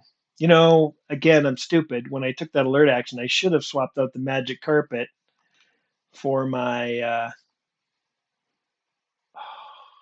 Yeah, okay, we'll do it later. Okay, I'm going to roll the dice. I'm going to use my handy new button I now know about, and I have found it. But I don't have my free loot action. We are going to alert. And we're going to put this into the backpack. And we're going to take this, oops, the symbol of greed. We're going to put it there. We're going to take off the leather helm. We're going to put the Horus of the Cola of the Horus Eye on. We are going to put this in the backpack and take Shekel of the Wind in case I need to blow the mummy out of my clearing because things aren't going the way I think they're going to go. Okay, and then the rest of this stuff we are going to leave as is, right? So that was one action. I'm going to do a free action. I'm going to loot the tomb. Treasure 4.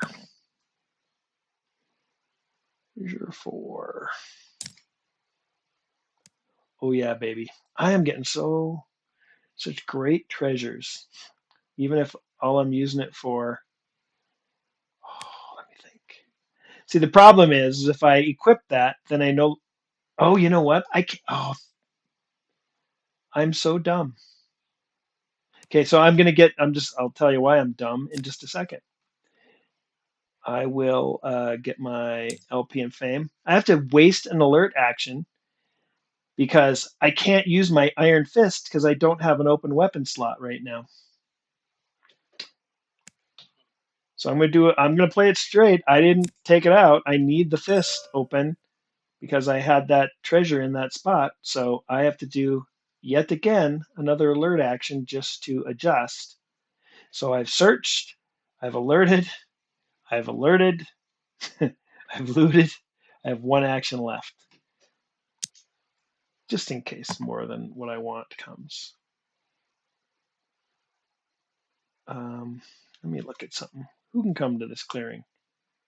Dragons. Yeah, it's probably a good idea. We're going to sneak. Okay. Summon roll. I don't think I'm in a. No. So I'm roar. Right. Roar and mountains and that symbol. So it wasn't needed. But okay, cool.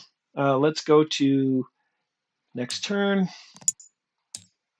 I want to look at something. What do I have right now? I have. So if I went and retired right now, I'd win, which tells me we go for the epic victory, right? Okay, let's do my free loot. Treasure 4. And there is a fourth treasure there. This is one of my favorite names for a club. Do you see that? You can't really make out the. It's actually a face, like a stupid looking face on the tip of the club, I think. Or no, actually, that's not true.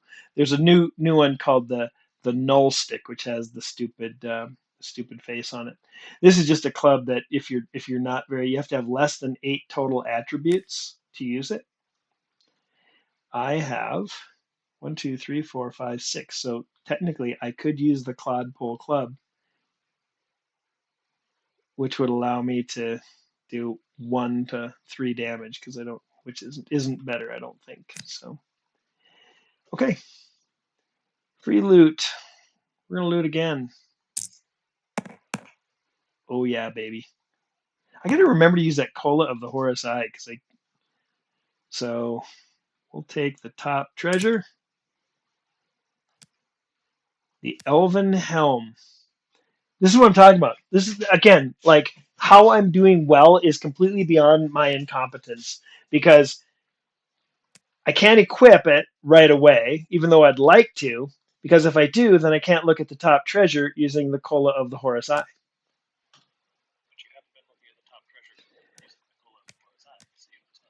Yeah, right. Good point. My incompetence means I lose. Not. I'm just meaning like what I was going to do. I said I got to remember to use that Cola, and I was going to use it, and then I looted something for my head. So mhm. Let's. Oops, wrong treasure. Let's take a look at the top treasure.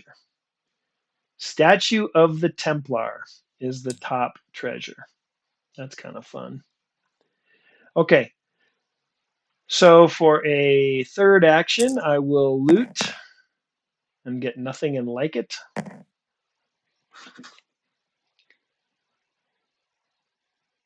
I'm going to sneak and alert. I want monsters to come. I will get some monsters this time. I didn't look at how many. 2 adult dragons. Something tells me these are not what a monk wants to fight. And the main reason being, what's that? Well, they're armored, right? I would have to put all 3 cubes in here, which means I take a wound in order to one hit them. I did alert, so I'm putting in 3, but it's not a guaranteed hit. If they flip over, then they're fireballing. Yeah.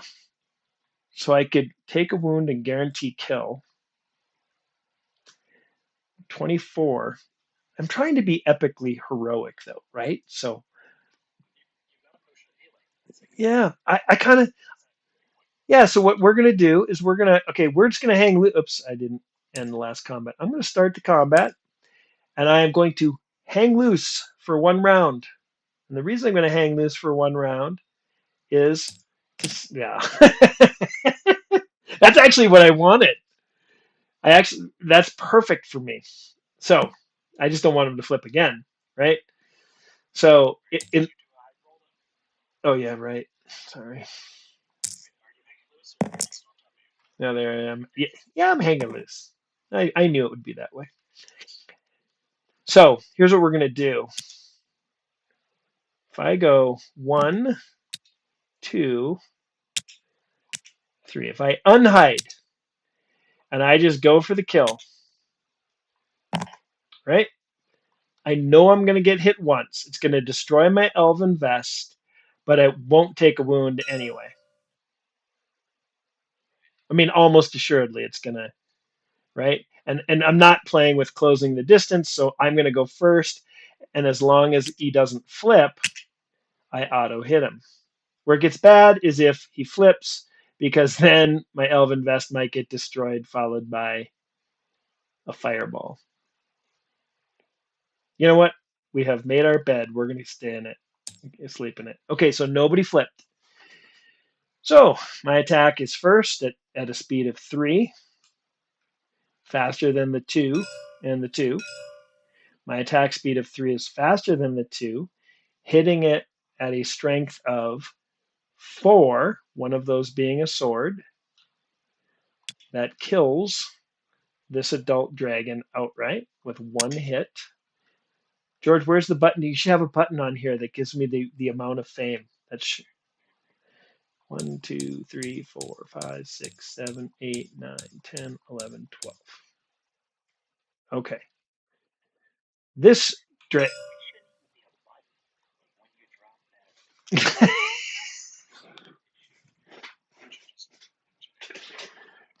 Oh, let's give George his life back, okay? The sad part is he probably has already thought of it. Okay, so this fireball hits me because I put nothing. By the way, is this not the greatest image of a like if that doesn't signify me, I don't know what does. Okay, so 2 attack speed is faster than my 0, so I get hit by the fireball. Fireball against, we can, just for sake of example, we're going to, where is it? Which button? That button. So, sorry about that. I have a whole bunch of saved. Fireball. Individual range attacks up to 4. It's targeted against me only, so it does 4 is its attack strength. However, I am wearing an elven vest, so it's an attack strength of 3, affected by the ranged dice. So you take the lower value, which is -1. It does 2 damage, which is enough to destroy the elven vest. I'm just going to throw it off the side, but the elven vest does prevent the wound. So at the cost of an elven vest, I have a dragon. Now this is where if he flips over, it could get messy for me. Oh, and I got to wound a cube. What is he on the other side? 2. So I definitely want to keep those cubes. We will wound. Yep. I take a wound because I put a cube on that attack box. That is unavoidable. Yeah, the class ability. Okay, we're on to the next round. The good news is if he flips, the end result is I take a wound, which is going to be just that speed cube, and I can actually take 2 hits before 3 hits will kill me, but 2 won't. So I'm going to just stand there and say, come on. All right, I'm going to aim at this guy, obviously. I'm going to leave my cubes as is. I'm going all in on the attack. If he doesn't flip, he be dead. He is dead because my attack speed of 3 hits him hard enough to kill him. And that's 1, 2, and 107, right? And I have to wound a cube. I will wound this might cube. Okay. All right. Cool. That went really well, right? No complaints. I'm gonna drink my potion of healing and just be restored to full health. Let's just do it right away. I can also have major heal, which technically what I could have. Well, no, I only have 1 cube. If I had enchanted the tile, I could have cast major heal and just brought stuff back, right? But I didn't. I'm gonna use up that potion. Okay, so let's go over here and turn. New turn. I'm on turn 17. I'm halfway through, and I am at 22 if I retire and don't die. And I'm on what was I on? I'm on the tomb, right?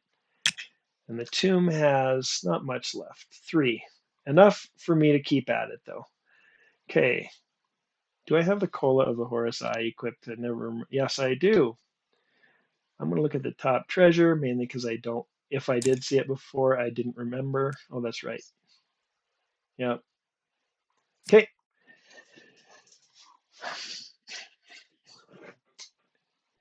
I'm not going to. I don't want that treasure. So we're going to do our free loot. We might as well. I get nothing. I'm going to keep looting. I got a 67, I think, percent chance of getting something. So 2. That's perfect. All right. Bejeweled helm. Let's we're going to equip that because now I'm armored again is the point, right? And I don't need to look at what that was because I'm clearing out. So I've done 2 actions, but one of those was free. So I will go 3, 4, 5, 6. And I have 1 action left. And a gate. Which actually works out okay if that gate is in 1. There's another gate that I found over here. If I wanted to go ride through on my horse, I probably could pretty speedily get back over to this crypt if I really wanted to. Okay, and then I'll sneak as my final action. So that was 7 actions I did, and I just want to count that out to make sure I didn't cheat. 1 for the symbol of greed, 2 for the horse, plus my 4 actions. So yeah, I know you guys will keep me honest. Riverland, so I'm getting something. All right. Sea serpents have made their way. 3 of them up into the mountains, crawling from the headwaters. They must be underground caverns or something that got them there. Man, are they fast! Oh, I'm sitting here going the whole time. That when that monster's targeting me, those dragons and stuff. They actually would. The fireball hits me, doesn't hit the horse. Spells hit me, but I did have a speed of 2, so technically I should have rolled for it. So, but that's okay. I kind of feel like taking these guys on too. I can clobber these guys. These are famous last words, I think.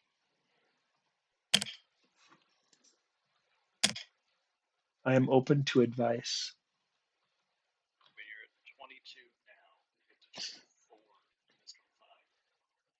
Right, I'm at 22. This would give me another 24, which would be 3 more. I mean, you're the devil on my shoulder, not the angel. I just want to point that out.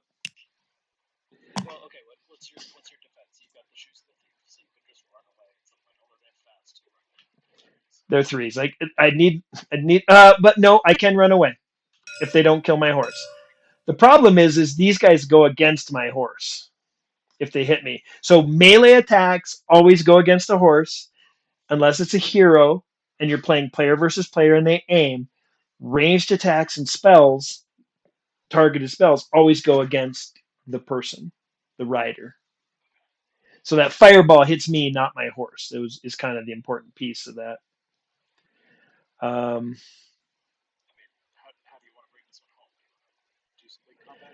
yeah, right? Yeah. I want to go down swinging if I'm going to go down. We're going to do this the right way. We're going to use our Sea Fang, and I do have this. If I can get it, whittle it down to 1, I can blow one into another clearing. So okay. How do I want to play this? Let's look. Oh, let's roll for hiding first. Okay. I did sneak, so I'm okay. I can only play 5 cubes, though. That's the other problem. Well, it probably doesn't matter. I can't because I'm using Sea Fang. Okay, so first things first. How fast can they attack? Only 1. So I don't need to put any cubes on my horse. I am risking my horse. My horse is armor, basically, this turn. Is the first set of armor. Yeah, let's screw it. That's what horses are for. They are for.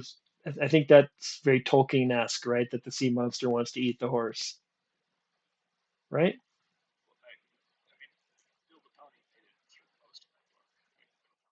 Yeah, true. So here's the here's the interesting thing. So just know, okay, so I am going to kind of leverage my horse, right? I'm going to do this.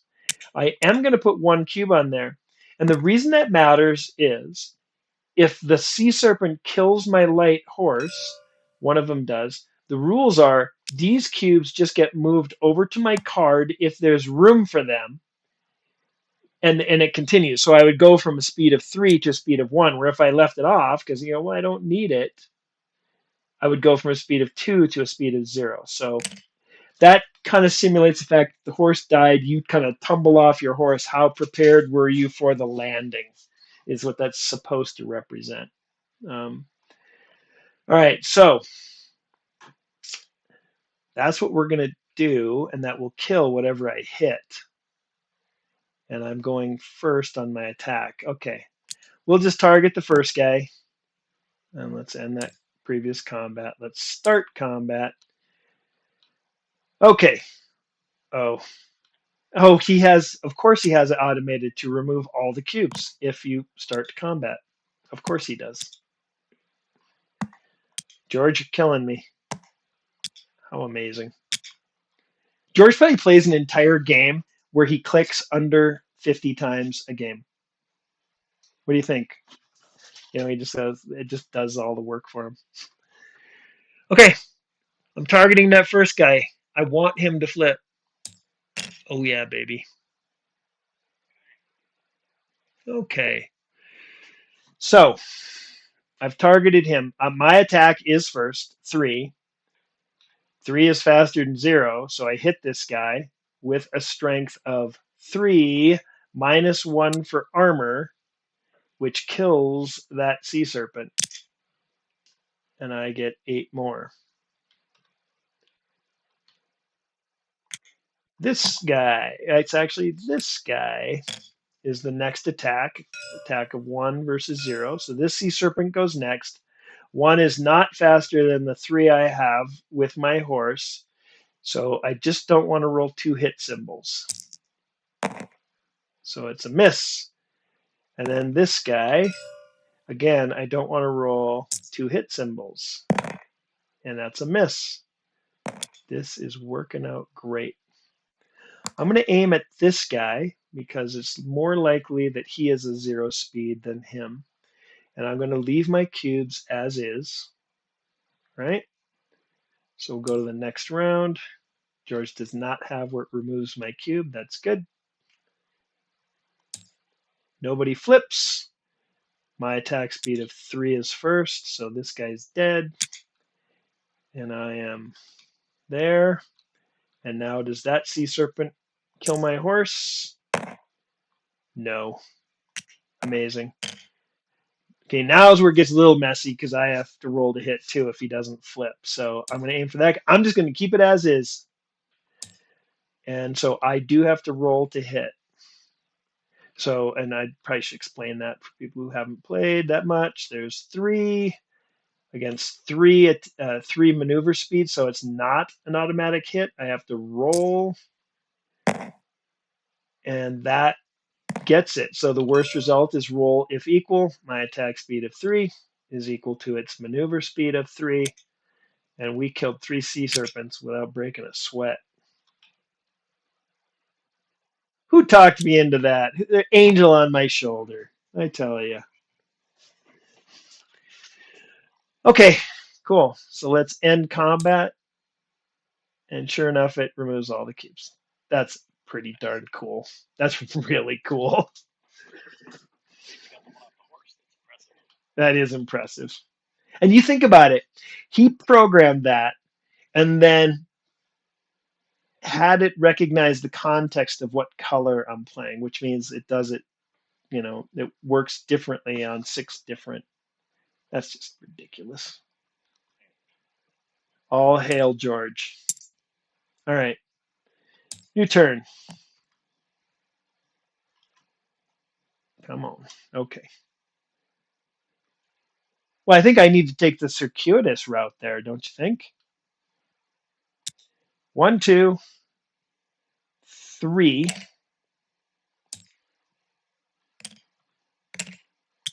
The oasis is here.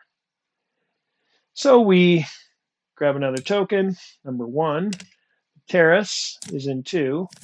And then, of course, he's automated it where the oasis is placed automatically. And it's where I am located. Oop, it does automatically lock it. So there we go. So the oasis is here, which means there are 2 merchants. Those merchants are the scholar and the armor. And why would I place the cards when I can push buttons to do it? Okay, so that was 3 moves. I am going to search for that hidden path. That's not what I wanted. I have 2 actions left. We'll try and find it again.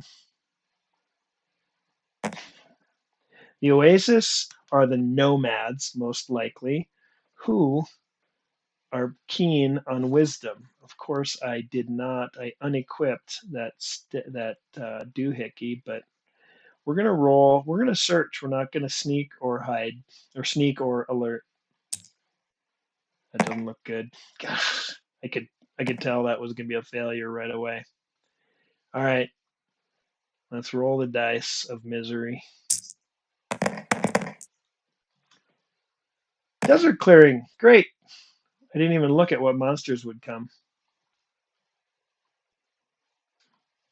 So I'm getting some giant scorpions for sure, and some sandworms. So I am the only optional rule I'm playing with, just so you know, Sardic, is roaming monsters. So the scorpions didn't arrive there, but the sandworms did. Yep. It's honestly, to me, this is the designer talking. It's the best optional rule in the whole game. Closing the distance is also my favorite, but I don't like playing with it on first plays because it does change the rules, makes it a little more fiddly, but it adds so much depth. Um, Roaming monsters is, if I had it to do over again, probably would make it mandatory. It's that valuable for there not being just massive stacks of monsters that just move around to wherever you are.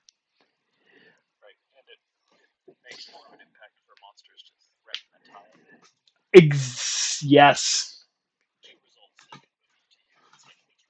exactly. And it makes your tactical decisions of moving around the tile. No, not in this case, because I'm not going to where those giant scorpions are. But if those giant scorpions were in clearing 6, then suddenly getting to the terrace becomes a much more arduous, more difficult decision, right?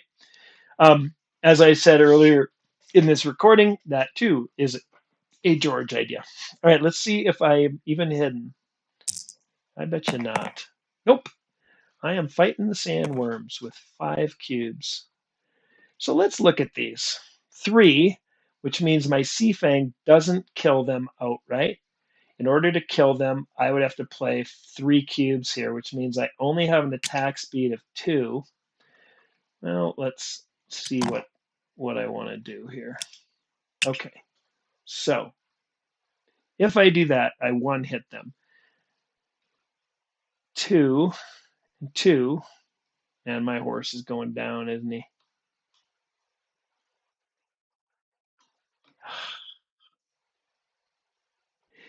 As a total side note for you guys, for people who listen, sandworms, um, and then the wyverns, they were what I really wanted to do was each terrain pack to have its own version of the adult dragons, right? So the swamps would have like black dragons, the mountains would have red dragons, each one. Um, in the end, I didn't do that strictly. Well, a couple reasons, but I didn't do that. I did it now in Eastern Reaches, where instead of having more adult dragons, you have a specific type of dragon that can come. That might be something I do later if there was interest in it. But what do you think? Do I go for the kill, knowing that just increases my chances to hit? I think I would try to save my horse. Guess I could just run away too, couldn't I? That is actually the right choice. Hey, I'm not going to. I don't want to have to go through the difficulty of moving those cubes. I will just end combat. Yep. I'm going to put a cube on my horse, which gives me a movement of 3, which allows me to run away, and I just have to pick a direction. I'm going to go this way so that I only have to move 1. True. Actually, that's not true. Um, I cannot place cubes here while I have a horse active, and this only adds them to me. So, although although there is some humor to the idea of me like running in front of my horse, pulling my horse. So yeah, while I have this horse, these shoes of the thief are meaningless. Well, if the horse, that's actually good to know that if my horse got hit, I could still run away. in the next combat round. So the it's so cool, so cool. Ain't gonna lie. I just all the permutations. That's what adds complication to the game too. But okay, so hey, I'm first. I'm gonna go there, which triggers a few things. Oh, he doesn't. Look at this. The Medina doesn't have a button. Is that because? Oh no, that's right. He moved up here. My error. So let's get. Yeah, it's not even his error. Can't even mock him. Okay, so there's a foreigner there. All right, cool. I forgot he had moved it to the tokens. That was one. We are then going to. Let's just do this. Sneak. We're going to alert. So that is two actions. I've done three actions, but okay, there's a second move, which is my horse. So I have two actions left because I snuck and alerted. Let's try and hide. Oops. All right, there we go. Let's roll the right dice. I'm hidden. I'm alerted. Let me just look and see if I would have wanted to equip some stuff because I probably do. Let's just spread this out.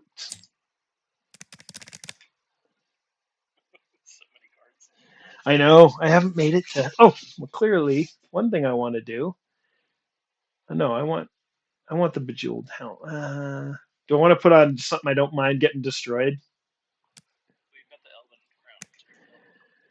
I do. Yeah, that's true. How much is that one worth? That's what matters. Oh, for criminy sake. There we go. 8. Yep, we're going to do the Elven Helm. Save myself a wound. Okay, so that is equipped. Baton of Lost Prince, Negatory, because I want to be able to fist punch him. I don't think I want any of this other stuff. No, I do, actually. Sorry. We're going to get rid of the Sea Fang. And we're going to get the Mace of Absolution. Because that one hit kills him, right? For 2 cubes. It's not sharp. So for 2 cubes, and since I'm alerted, I'll be able to play all 4 of my speed cubes. So I'll be deadly and fast because of my light horse. I dig it. This is gonna go well. Yep.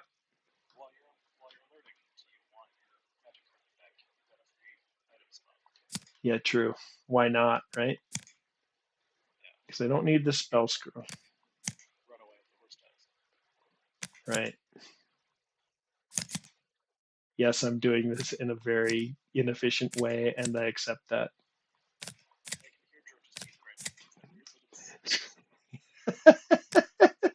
It's so true. So true. Yeah, okay. Okay. So, whew. All right. So I have, let me think about this for a second. I've moved twice. I snuck alerted. And now, so I have 2 actions left, and I'm there. Might as well search for that hidden path, right?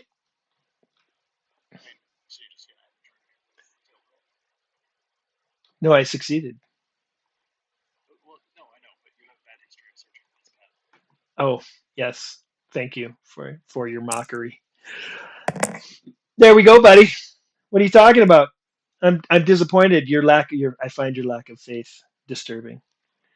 We're gonna go grab. Where did I leave that token earlier? There we go. We're gonna do that. Eesh, I was expecting that to be significantly smaller. Okay. All right. So I have 1 move left. I could move over there.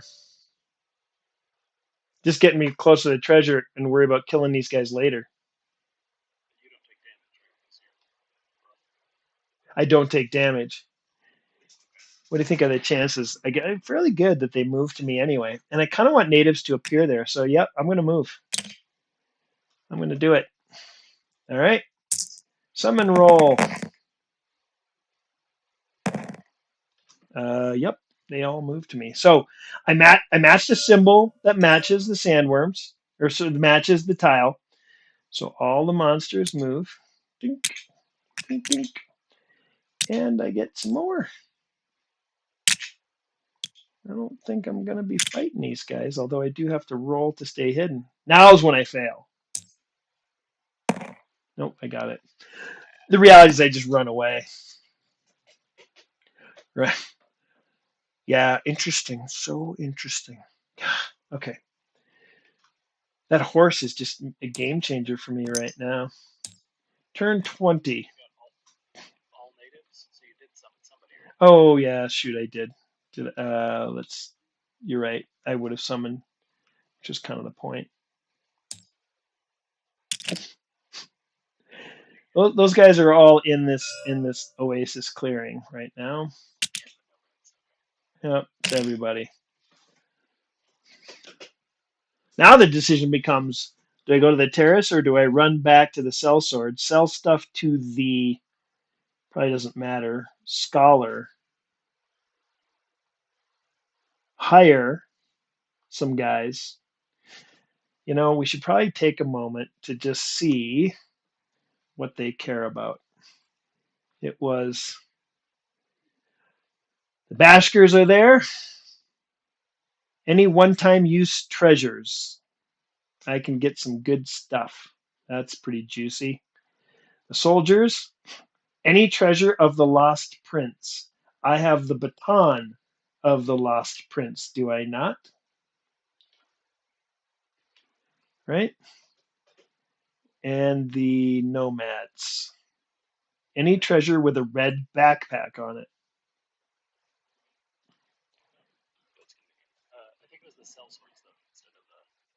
Oh, well, that would be disappointing.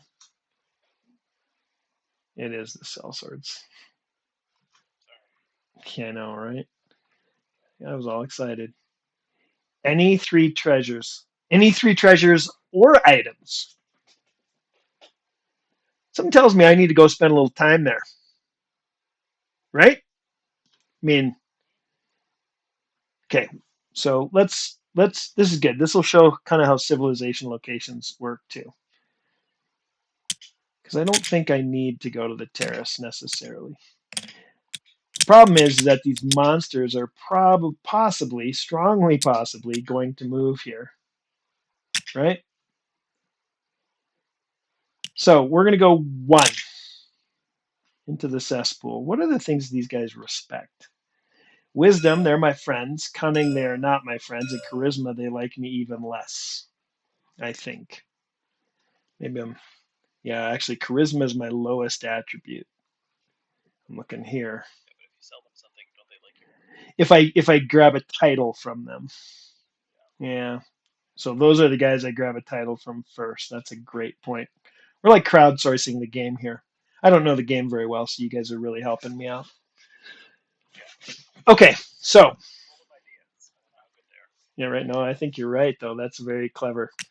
Okay, so we're gonna trade with the scholar because I have two icons of that.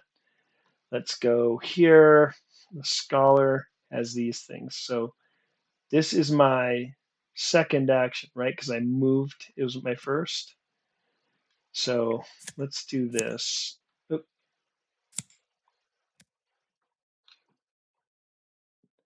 We're going to flip that over. We're going to, I know this is maybe not the best way to do it, but I'm going to do it this way anyway. Oh, I love the canopic jar. It's my favorite new treasure in the whole game. Okay, and then we're going to go just do that, just to create some order. Kill the leader of a native group that respects charisma. So if I kill the sellsword, kill 3 juvenile dragons, and go to this, find the silk dealer. Oculus Reaper to Cyclops. Well, let's grab a couple of these anyway. I could gain a cunning if I. Oh no! If I when I complete that, right? Where you know what? Let's go evil. Let's grab these. I know where the dragons are actually. Okay, this is what we're gonna do. No, no juvenile ones. I don't think. Didn't I kill? I killed adult ones, I think. Anyway, we can check that later. It was before your time. So I could get leathers. I could get symbol of rust. Trinket of transmutation just sells something immediately, either a treasure or an item card. These are not great.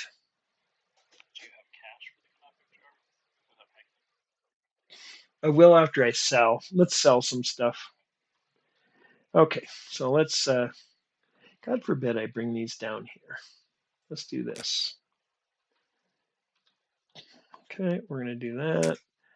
These missions, we're gonna put right there. I'm gonna put them face up. We're all friends here. Okay, so those are the items. Let's sell some stuff. I'm not gonna sell my horse, that's for sure. Okay, we are gonna sell the bejeweled helm for the money. We're not gonna sell that. Oh, that's true, because the other thing. Oh no, the baton are the soldiers. So I could sell it because it's the wrong guys. Sorry, now I gotta. I know. I was just gonna say, where did the soldiers show up? I gotta save a camera over here. Let's do Control 8. Soldiers, keep Medina Outpost Mine Village. I am going to the Medina or the Cape in theory, so we are gonna keep that one because that's free money. Okay, so or free points. We're gonna keep that one.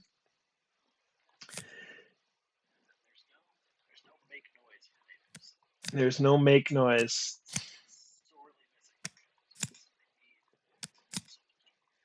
Right. Yeah. No, this is one goes there, and I think there are 2 yellow spells on there. Okay. Okay, so we're gonna sell this one for 7 for sure, and we're gonna sell this one for 3 because I can't. So that's 10 gold. I'm just gonna give myself the gold now before I forget. Okay. Now the sell swords, wasn't it 10 fame for every 3 items I give? So we're gonna have a fire sale even on my good stuff probably at the end of the game. I have 1, 2, 3, 4, 5, 6, 7, 8. So I want to keep one of these. I don't want the Cloudpole Club. I do like Seafang. We're gonna be bold and get rid of my leather helm, and we're gonna rely on that's 21, 32. Because I kind of wouldn't mind hiring somebody too. 54. We're gonna sell the cola. That's fine. 65. We're going to sell Decimation for 12 and the Bow of the Hunt for 14. That's another 26, which would be 71.91. Okay. We're going to keep the staff to give away as part of 1 of 9, maybe. And we're going to do Seafang. We're going to keep Seafang in case I need it. So all these go to this guy. We're going to buy the Canopic Jar for 27, right? That would be 71, and that would be 64. No, that's not right. That's right, 64, yes? Okay, yeah, 27. Okay, cool. The reason I did that is for the legend point. God forbid I bought this for 9, right? We are going to buy the Writ of Redemption for 9. Right? Well, this allows me to buy. This allows me to buy something for 1x price. Yeah. So this is 55. In other words, I should have bought that first and then used it to buy the more expensive thing. But I figure there might be one that I want to buy later that's worth even more, right? Okay, and I don't want the rest of this stuff. The leathers looks kind of promising. Let me think about that one. Just because I think I have a spot for it. Yeah. Okay. Oh, and by the way, these are each trade actions of them in themselves, right? So that was one move, a trade action, another trade action to buy, and I will do a third trade action to buy that one for uh, 18, which is if we carry the two. Why am I stupid tonight? So 30, 37, right? Okay. Okay. These are out. Okay. So these are all back with the scholar who is, oops, I passed him. Scholar who's right there. And then I'm sure George has this automated, but I'm going to grab two more missions to replace those. That, yeah, of course it is. Where is it? Probably on the token or something.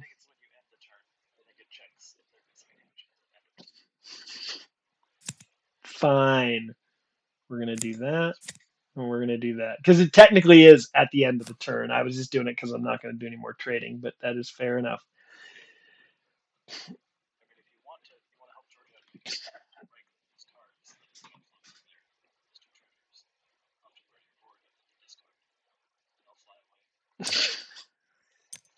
All right. The fact that I don't know about some of these features is just kind of funny to me. Like, I'm sure I heard about it, right? Okay, so no, totally. I published it, right? All right. So I have done three trade actions. I did one move. I did blow a lot of my gold, which frankly, I kind of want to try to hire one of these guys. The Nomad 6. I have a solid chance of being able to haggle with him. Although he uses a sling, he's not, or a short sling, I think. Yeah, so he's not that useful. But who's after him? If I, they are targets. That's really the value. Okay.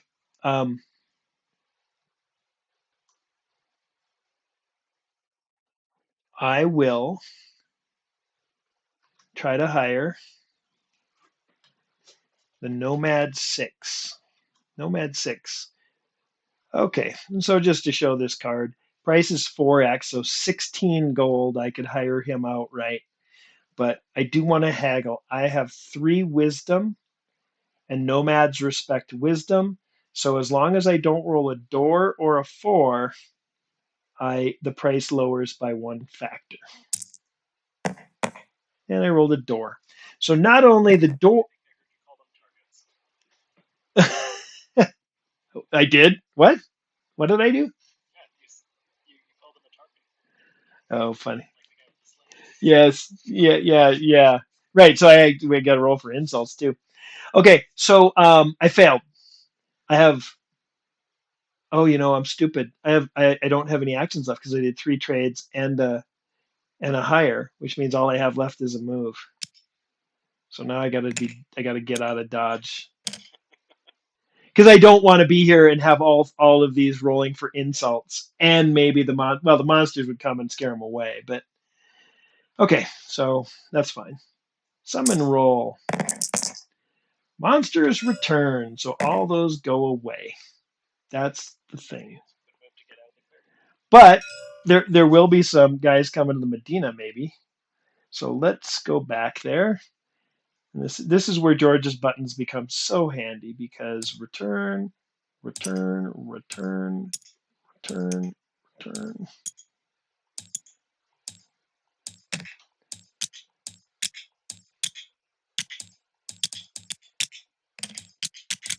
All right. Okay. The Medina. I'm gonna move these guys over. So he has roaming natives in here too, I think. Where it'll actually move him to a clearing. But I'm not playing with roaming natives, so these guys are in the Medina. The way that works, roaming natives is, whatever this die roll, that's the clearing they go to, just like monsters. So they would be where I am. So even though I didn't anticipate having to roll for insults, I met some nomads on the road to the Medina, and now I would, have to deal with unexpected. It just makes, I do like that rule a lot because it makes the Medina not as safe as you think it is. The idea of, you're in civilization, you get clobbered by some natives there.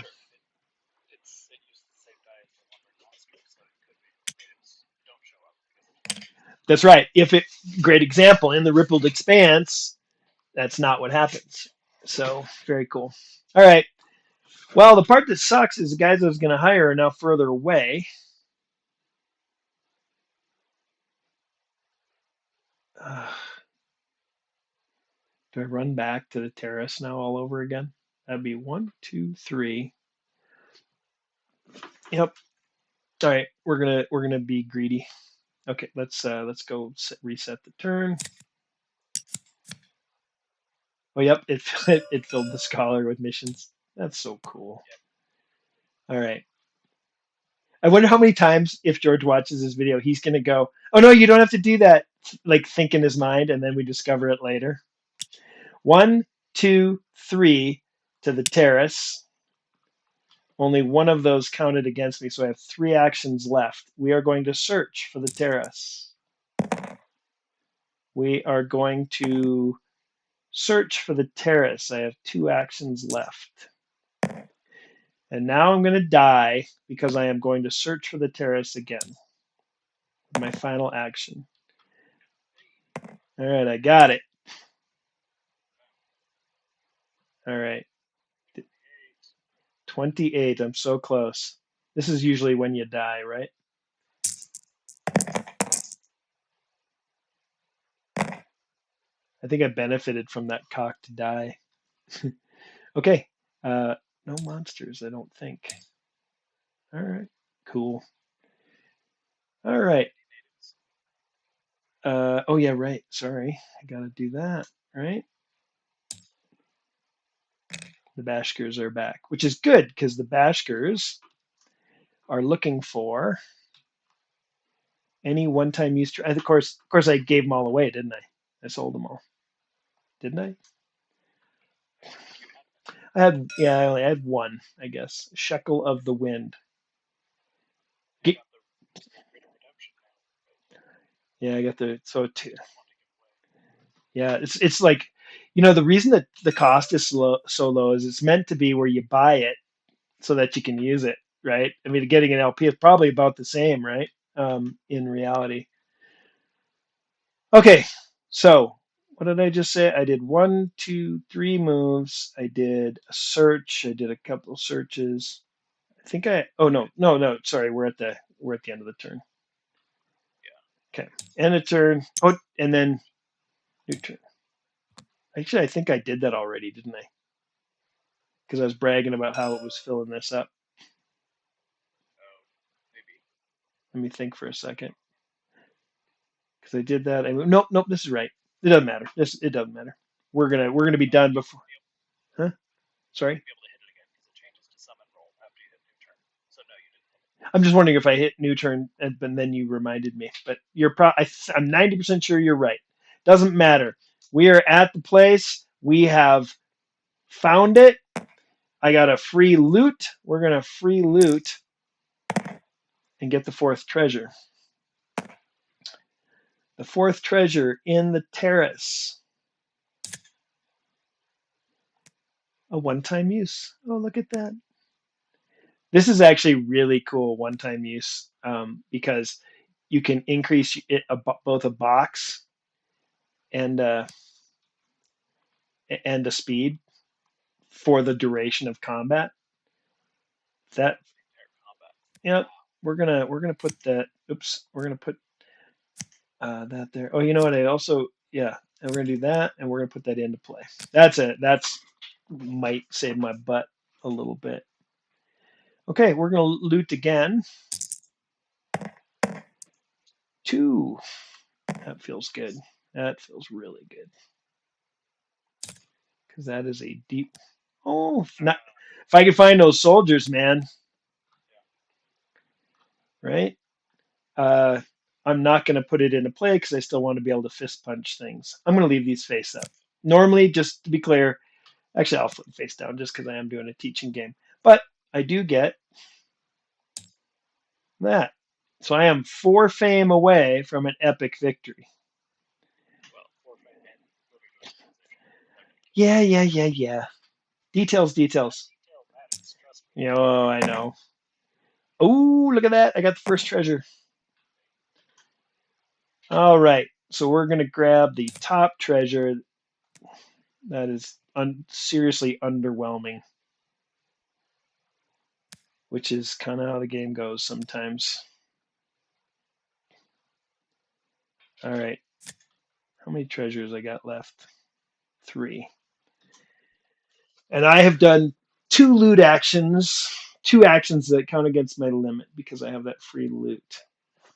So just because out of an abundance of caution, we are going to sneak and we are going to alert, right? And that is I did 3 actions or 3 loots, right? So that is it. Okay. Summon roll. Roar. And the Bashkers are already there, so I don't need to click it. But I do get the sandworms coming to me. And there is 1 sandworm. I believe we all know what is about to happen here, sir. Right? I don't. Right? I alerted. I have all kinds of opportunity here. Okay, so Mace of Absolution with 2. I'm going to put 3. Oh, Mox left. I didn't even see him leave. Bummer. Bye, Mox. And we're going to put 1 on the horse. This is glorious for me. 3, 3, and 3. I'm playing 9, the equivalent of 9 cubes this round. Glorious. I'm going to target that guy. Let's see if he flips. He does not, which means he dead. Because my attack goes first. Again, just to explain, attack speed of 3 versus an attack speed of 0. And then you compare my attack speed of 3 against its maneuver of 2, which is fast enough to hit it and kill it for 12. 1, 2, 3, 4, 5, 6, 7, 8, 9, 10, 11, 12.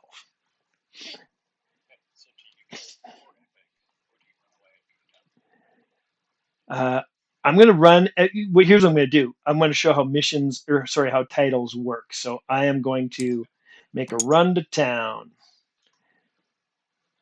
So the Bashkers. Okay, so it's the next turn. I'm going to go 1, 2 to here. Right? I am going to do, and that was my horse. I'm going to do a trade action for Shekel of the Wind, a trade action for the Amaranth of Action, and a trade action for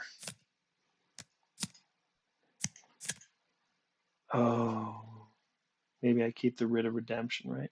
Well, 10 fame is the same as 1 LP.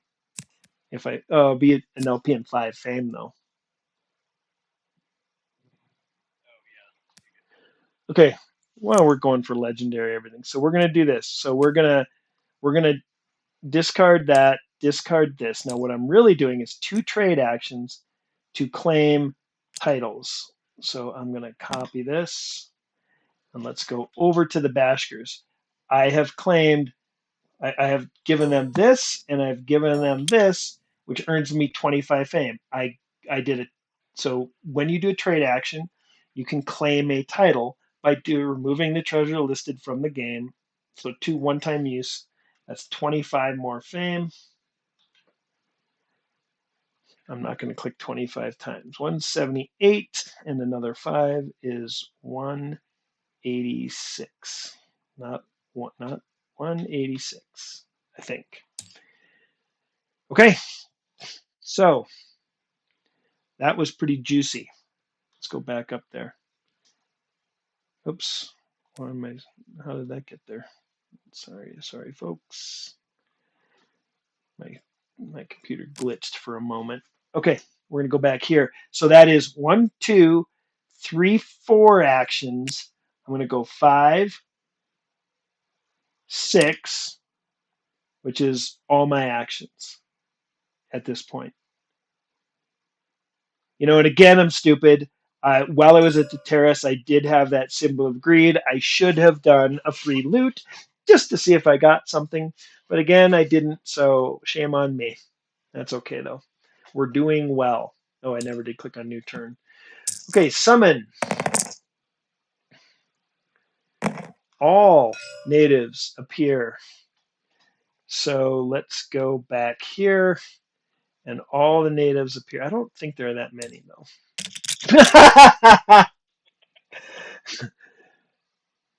Wow. Wow. Look at that.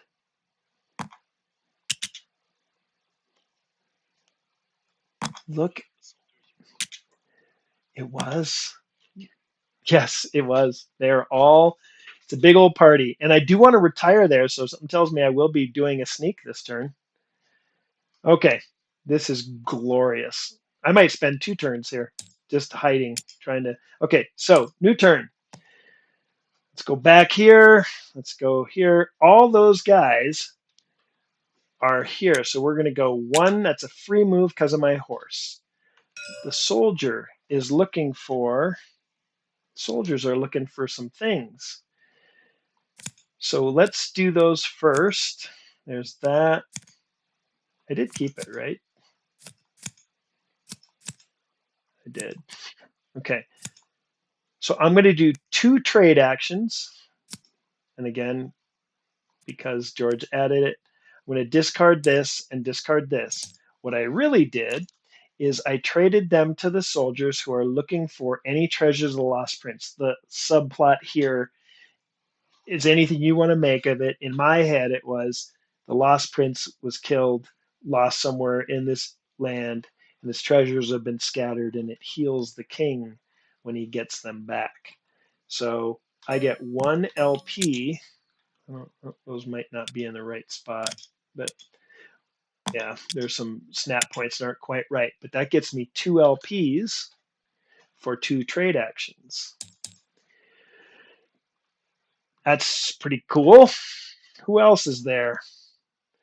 We got the rogues, the nomads, and the bodyguard. Let's go look at what they care about. Right? What did I say the nomads wanted? They were any treasure with a red backpack, which I do not have. The consul, he's looking for outlaws. So if I killed, I'm not going to do this because it probably wouldn't end well. But if I killed some people to earn outlaw tokens, I could then go to the consul, pay him 40 gold to be named the king's hand, which I just think is funny. If I had the king's pardon, or if I just pay him 50 gold, they'll give me something. So this means this is where I do that fire sale, maybe. So I've done 2 actions against my 4 action limit. I think I'm done with all this, right? So I could sell. Uh, let's just look. Okay, so here's what we're gonna do. I did keep my writ of redemption. Okay, so let's go look. What guys are there? Here it's the foreigner and an empty, as I recall. So the foreigner who respects charisma, which is my lowest trait, but that's who we want to go and look at. That's actually over here is the foreigner. So I'm going to do a 3rd trade action, and I'm just going to search them this way and look at them this way. So the Orb of Farsight for 11. So that's the one I'm going to buy with the Writ of Redemption to earn me an LP. You know what? I'm not going to do it this way because they're too tiny. All right, let's flip these over. All right, we got the foul letters. Complete this mission at the console. I get some money and rolling some dice, which isn't going to do me any good. Kill the Nomad leader and go to the Aurorans. The Nomad leader is here, and the Auroran is here. There's too many Nomads for me to kill. I'd get slaughtered, I think. If I had a fiery chasm or something, it might be worthwhile. Okay. Oh, look, I could buy a fireball and do it. And then artificers can. There's so many. Like, let's just talk about these possibilities, right? Because so some of these have snap points, I think, is what's going on. Let me go down here. Maybe it won't snap then. There we go. Okay. It's pretty cool the way this could work out. I could take the Sand Butcher mission, kill the Nomad, try to kill the Nomad leader, but it would be hard to kill him. I could fireball them from hiding.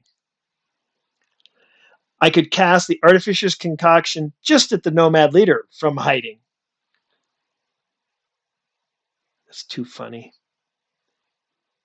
right? The problem, we're going to save this view. We're going to save this view as 7 for the moment, because if I head over here, so if I attack the Nomads, everybody else of the same alignment would join in. There is nobody of the same alignment. I don't want to attack any of these guys, however. That's too funny. All right. And technically, I could even... Nomad 4 would be tough because there's some fast Nomads. All right. I'm not going to overcomplicate. I'm not going to do that, even though that might be fun to see. I'm going to... Do I have stuff to sell? I did, didn't I? That was kind of the point. Okay, so none of this stuff matters anymore, so I'm going to sell it all. This is 8, 10, 15, 39, 42 money, right? Not the writ. Not the writ. Sorry. No, not the writ. Because the writ is kind of the point, right? So I said 42 minus whatever the writ is worth, which is 3. So 39, 39. 39 and 37 is 76. If I get in the ballpark, I'm happy about it. Okay, we will then... Yeah, totally. I'm going to use the Writ of Redemption to buy the Orb of Farsight for 11. So this math I can do, 65. But that gets me an LP and 5 fame. Right? And then, so that was one trade action to buy that. So I have done 3. I have to sneak because some of these people are not fans of mine. I'm going to leave those there because I might actually leverage them again. Okay, we're going to sneak. We are now at summoning roll for the turn. So it's worth noting this return, if we were playing with that roaming natives, would have brought them to my clearing. But it doesn't mean anything. There's nothing that will summon monsters to the clearing. So the only dice we're looking at this point is this, but everybody's already there. So it's actually kind of a meaningless summoning roll. So end the turn. Oh, nope, not end the turn. I'm skipping a very important step here, which is insults. No doors means no insults. If I had rolled a door, we would compare my icons, matching icons here, to the number rolled. So let's just pretend this was that. I would compare that to my icons. The cunning would not have had a problem with me. The wisdom would not have had a problem with me, but the charisma would have had a problem with me unless I had sold them something. So the soldiers would have no problem with me. So because having a title gives you a +1 of an icon with that particular group. So interestingly enough, even if I had rolled a door that time, I would have been fine. Crazy, crazy, crazy. Okay, but I didn't roll a door. So we're at the start of a new turn, turn 25. I'm just going to maximize my stuff by going. I now have enough gold to buy 10 more fame from the rogues. I could sell everything and probably get even more. So I'm going to trade with the foreigner again. I'm going to sell my light horse. This is my final turn of the game. 21. I'm going to sell back the Orb of Farsight. That's 32. I will sell my Ring of Truth. 32. That's 44. That removes this cube, right? So that's gone. I still have this spell. I can't cast it though. But if I had enchanted the tile and stuff, no, it still wouldn't. So okay. So anyway, 44. We'll sell that for 49. We're going to sell everything. All right. 49, 55, 61, 61 and 7 is 68, 74. Oops. Oh, what do you think? I know. And oh, so it didn't grab these because they weren't in my player area. So I said 78 and no, that's not right. See, shouldn't have gotten distracted. 33, 38, 44, 50, 56, 63, 71. Right? Oh, horse, right. 71, 92. 92. We're going to go 67 and then so 157. Okay, great. So I'm at 157. Kind of funny when you if you click on the wrong spot here, it'll if you click on the label, I don't know if you've ever done that, but you go, and you go, then you can overwrite the label. Okay, so that was selling all that stuff, which was one trade action, right? This is out of the game. Okay, I'm going to go one more turn. But anyway, okay, so what I'm going to do is I will sneak for safety, and then I will trade twice with the rogues.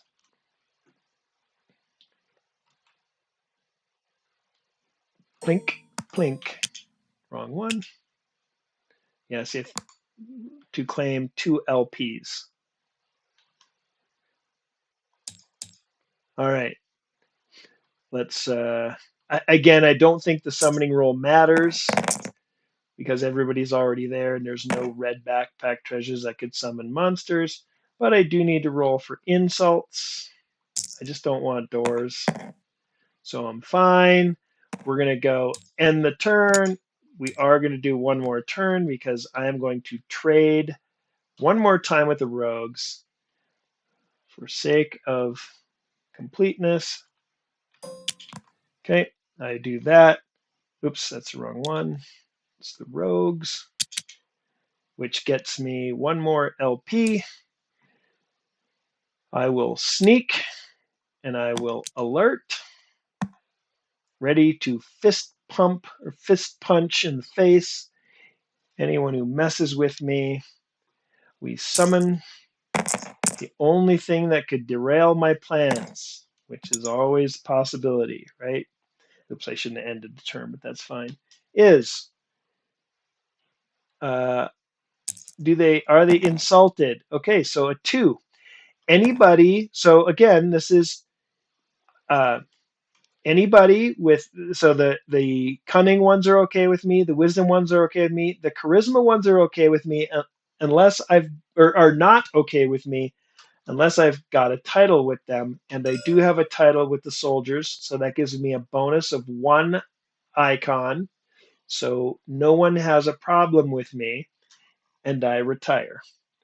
When I retire, I convert 10 to 1 these into legend points, giving me 40 with 1 fame remaining. It's worth noting, it's not the last turn of the game. If I had sat here and gone new turn, end turn, and just kept hiding and waited till the end, I theoretically, retire on turn 30. I could have gotten 1 more point. That felt like that would be boring. So that would, yeah,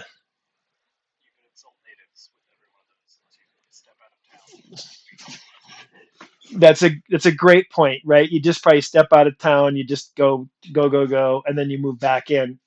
Otherwise, you're right. You roll for insults, and then you would roll for hide. So the likelihood is low, but not worth the boringness for the boring nature of it to you guys seeing it. So here we go. We end the game at 40 points. Yeah, that went really, really well. I found treasures. I searched successfully. When I fought the monsters, I found the right treasures for the moment. That was pretty epic. So thanks to Mox for joining, and thanks Sordik for joining as well.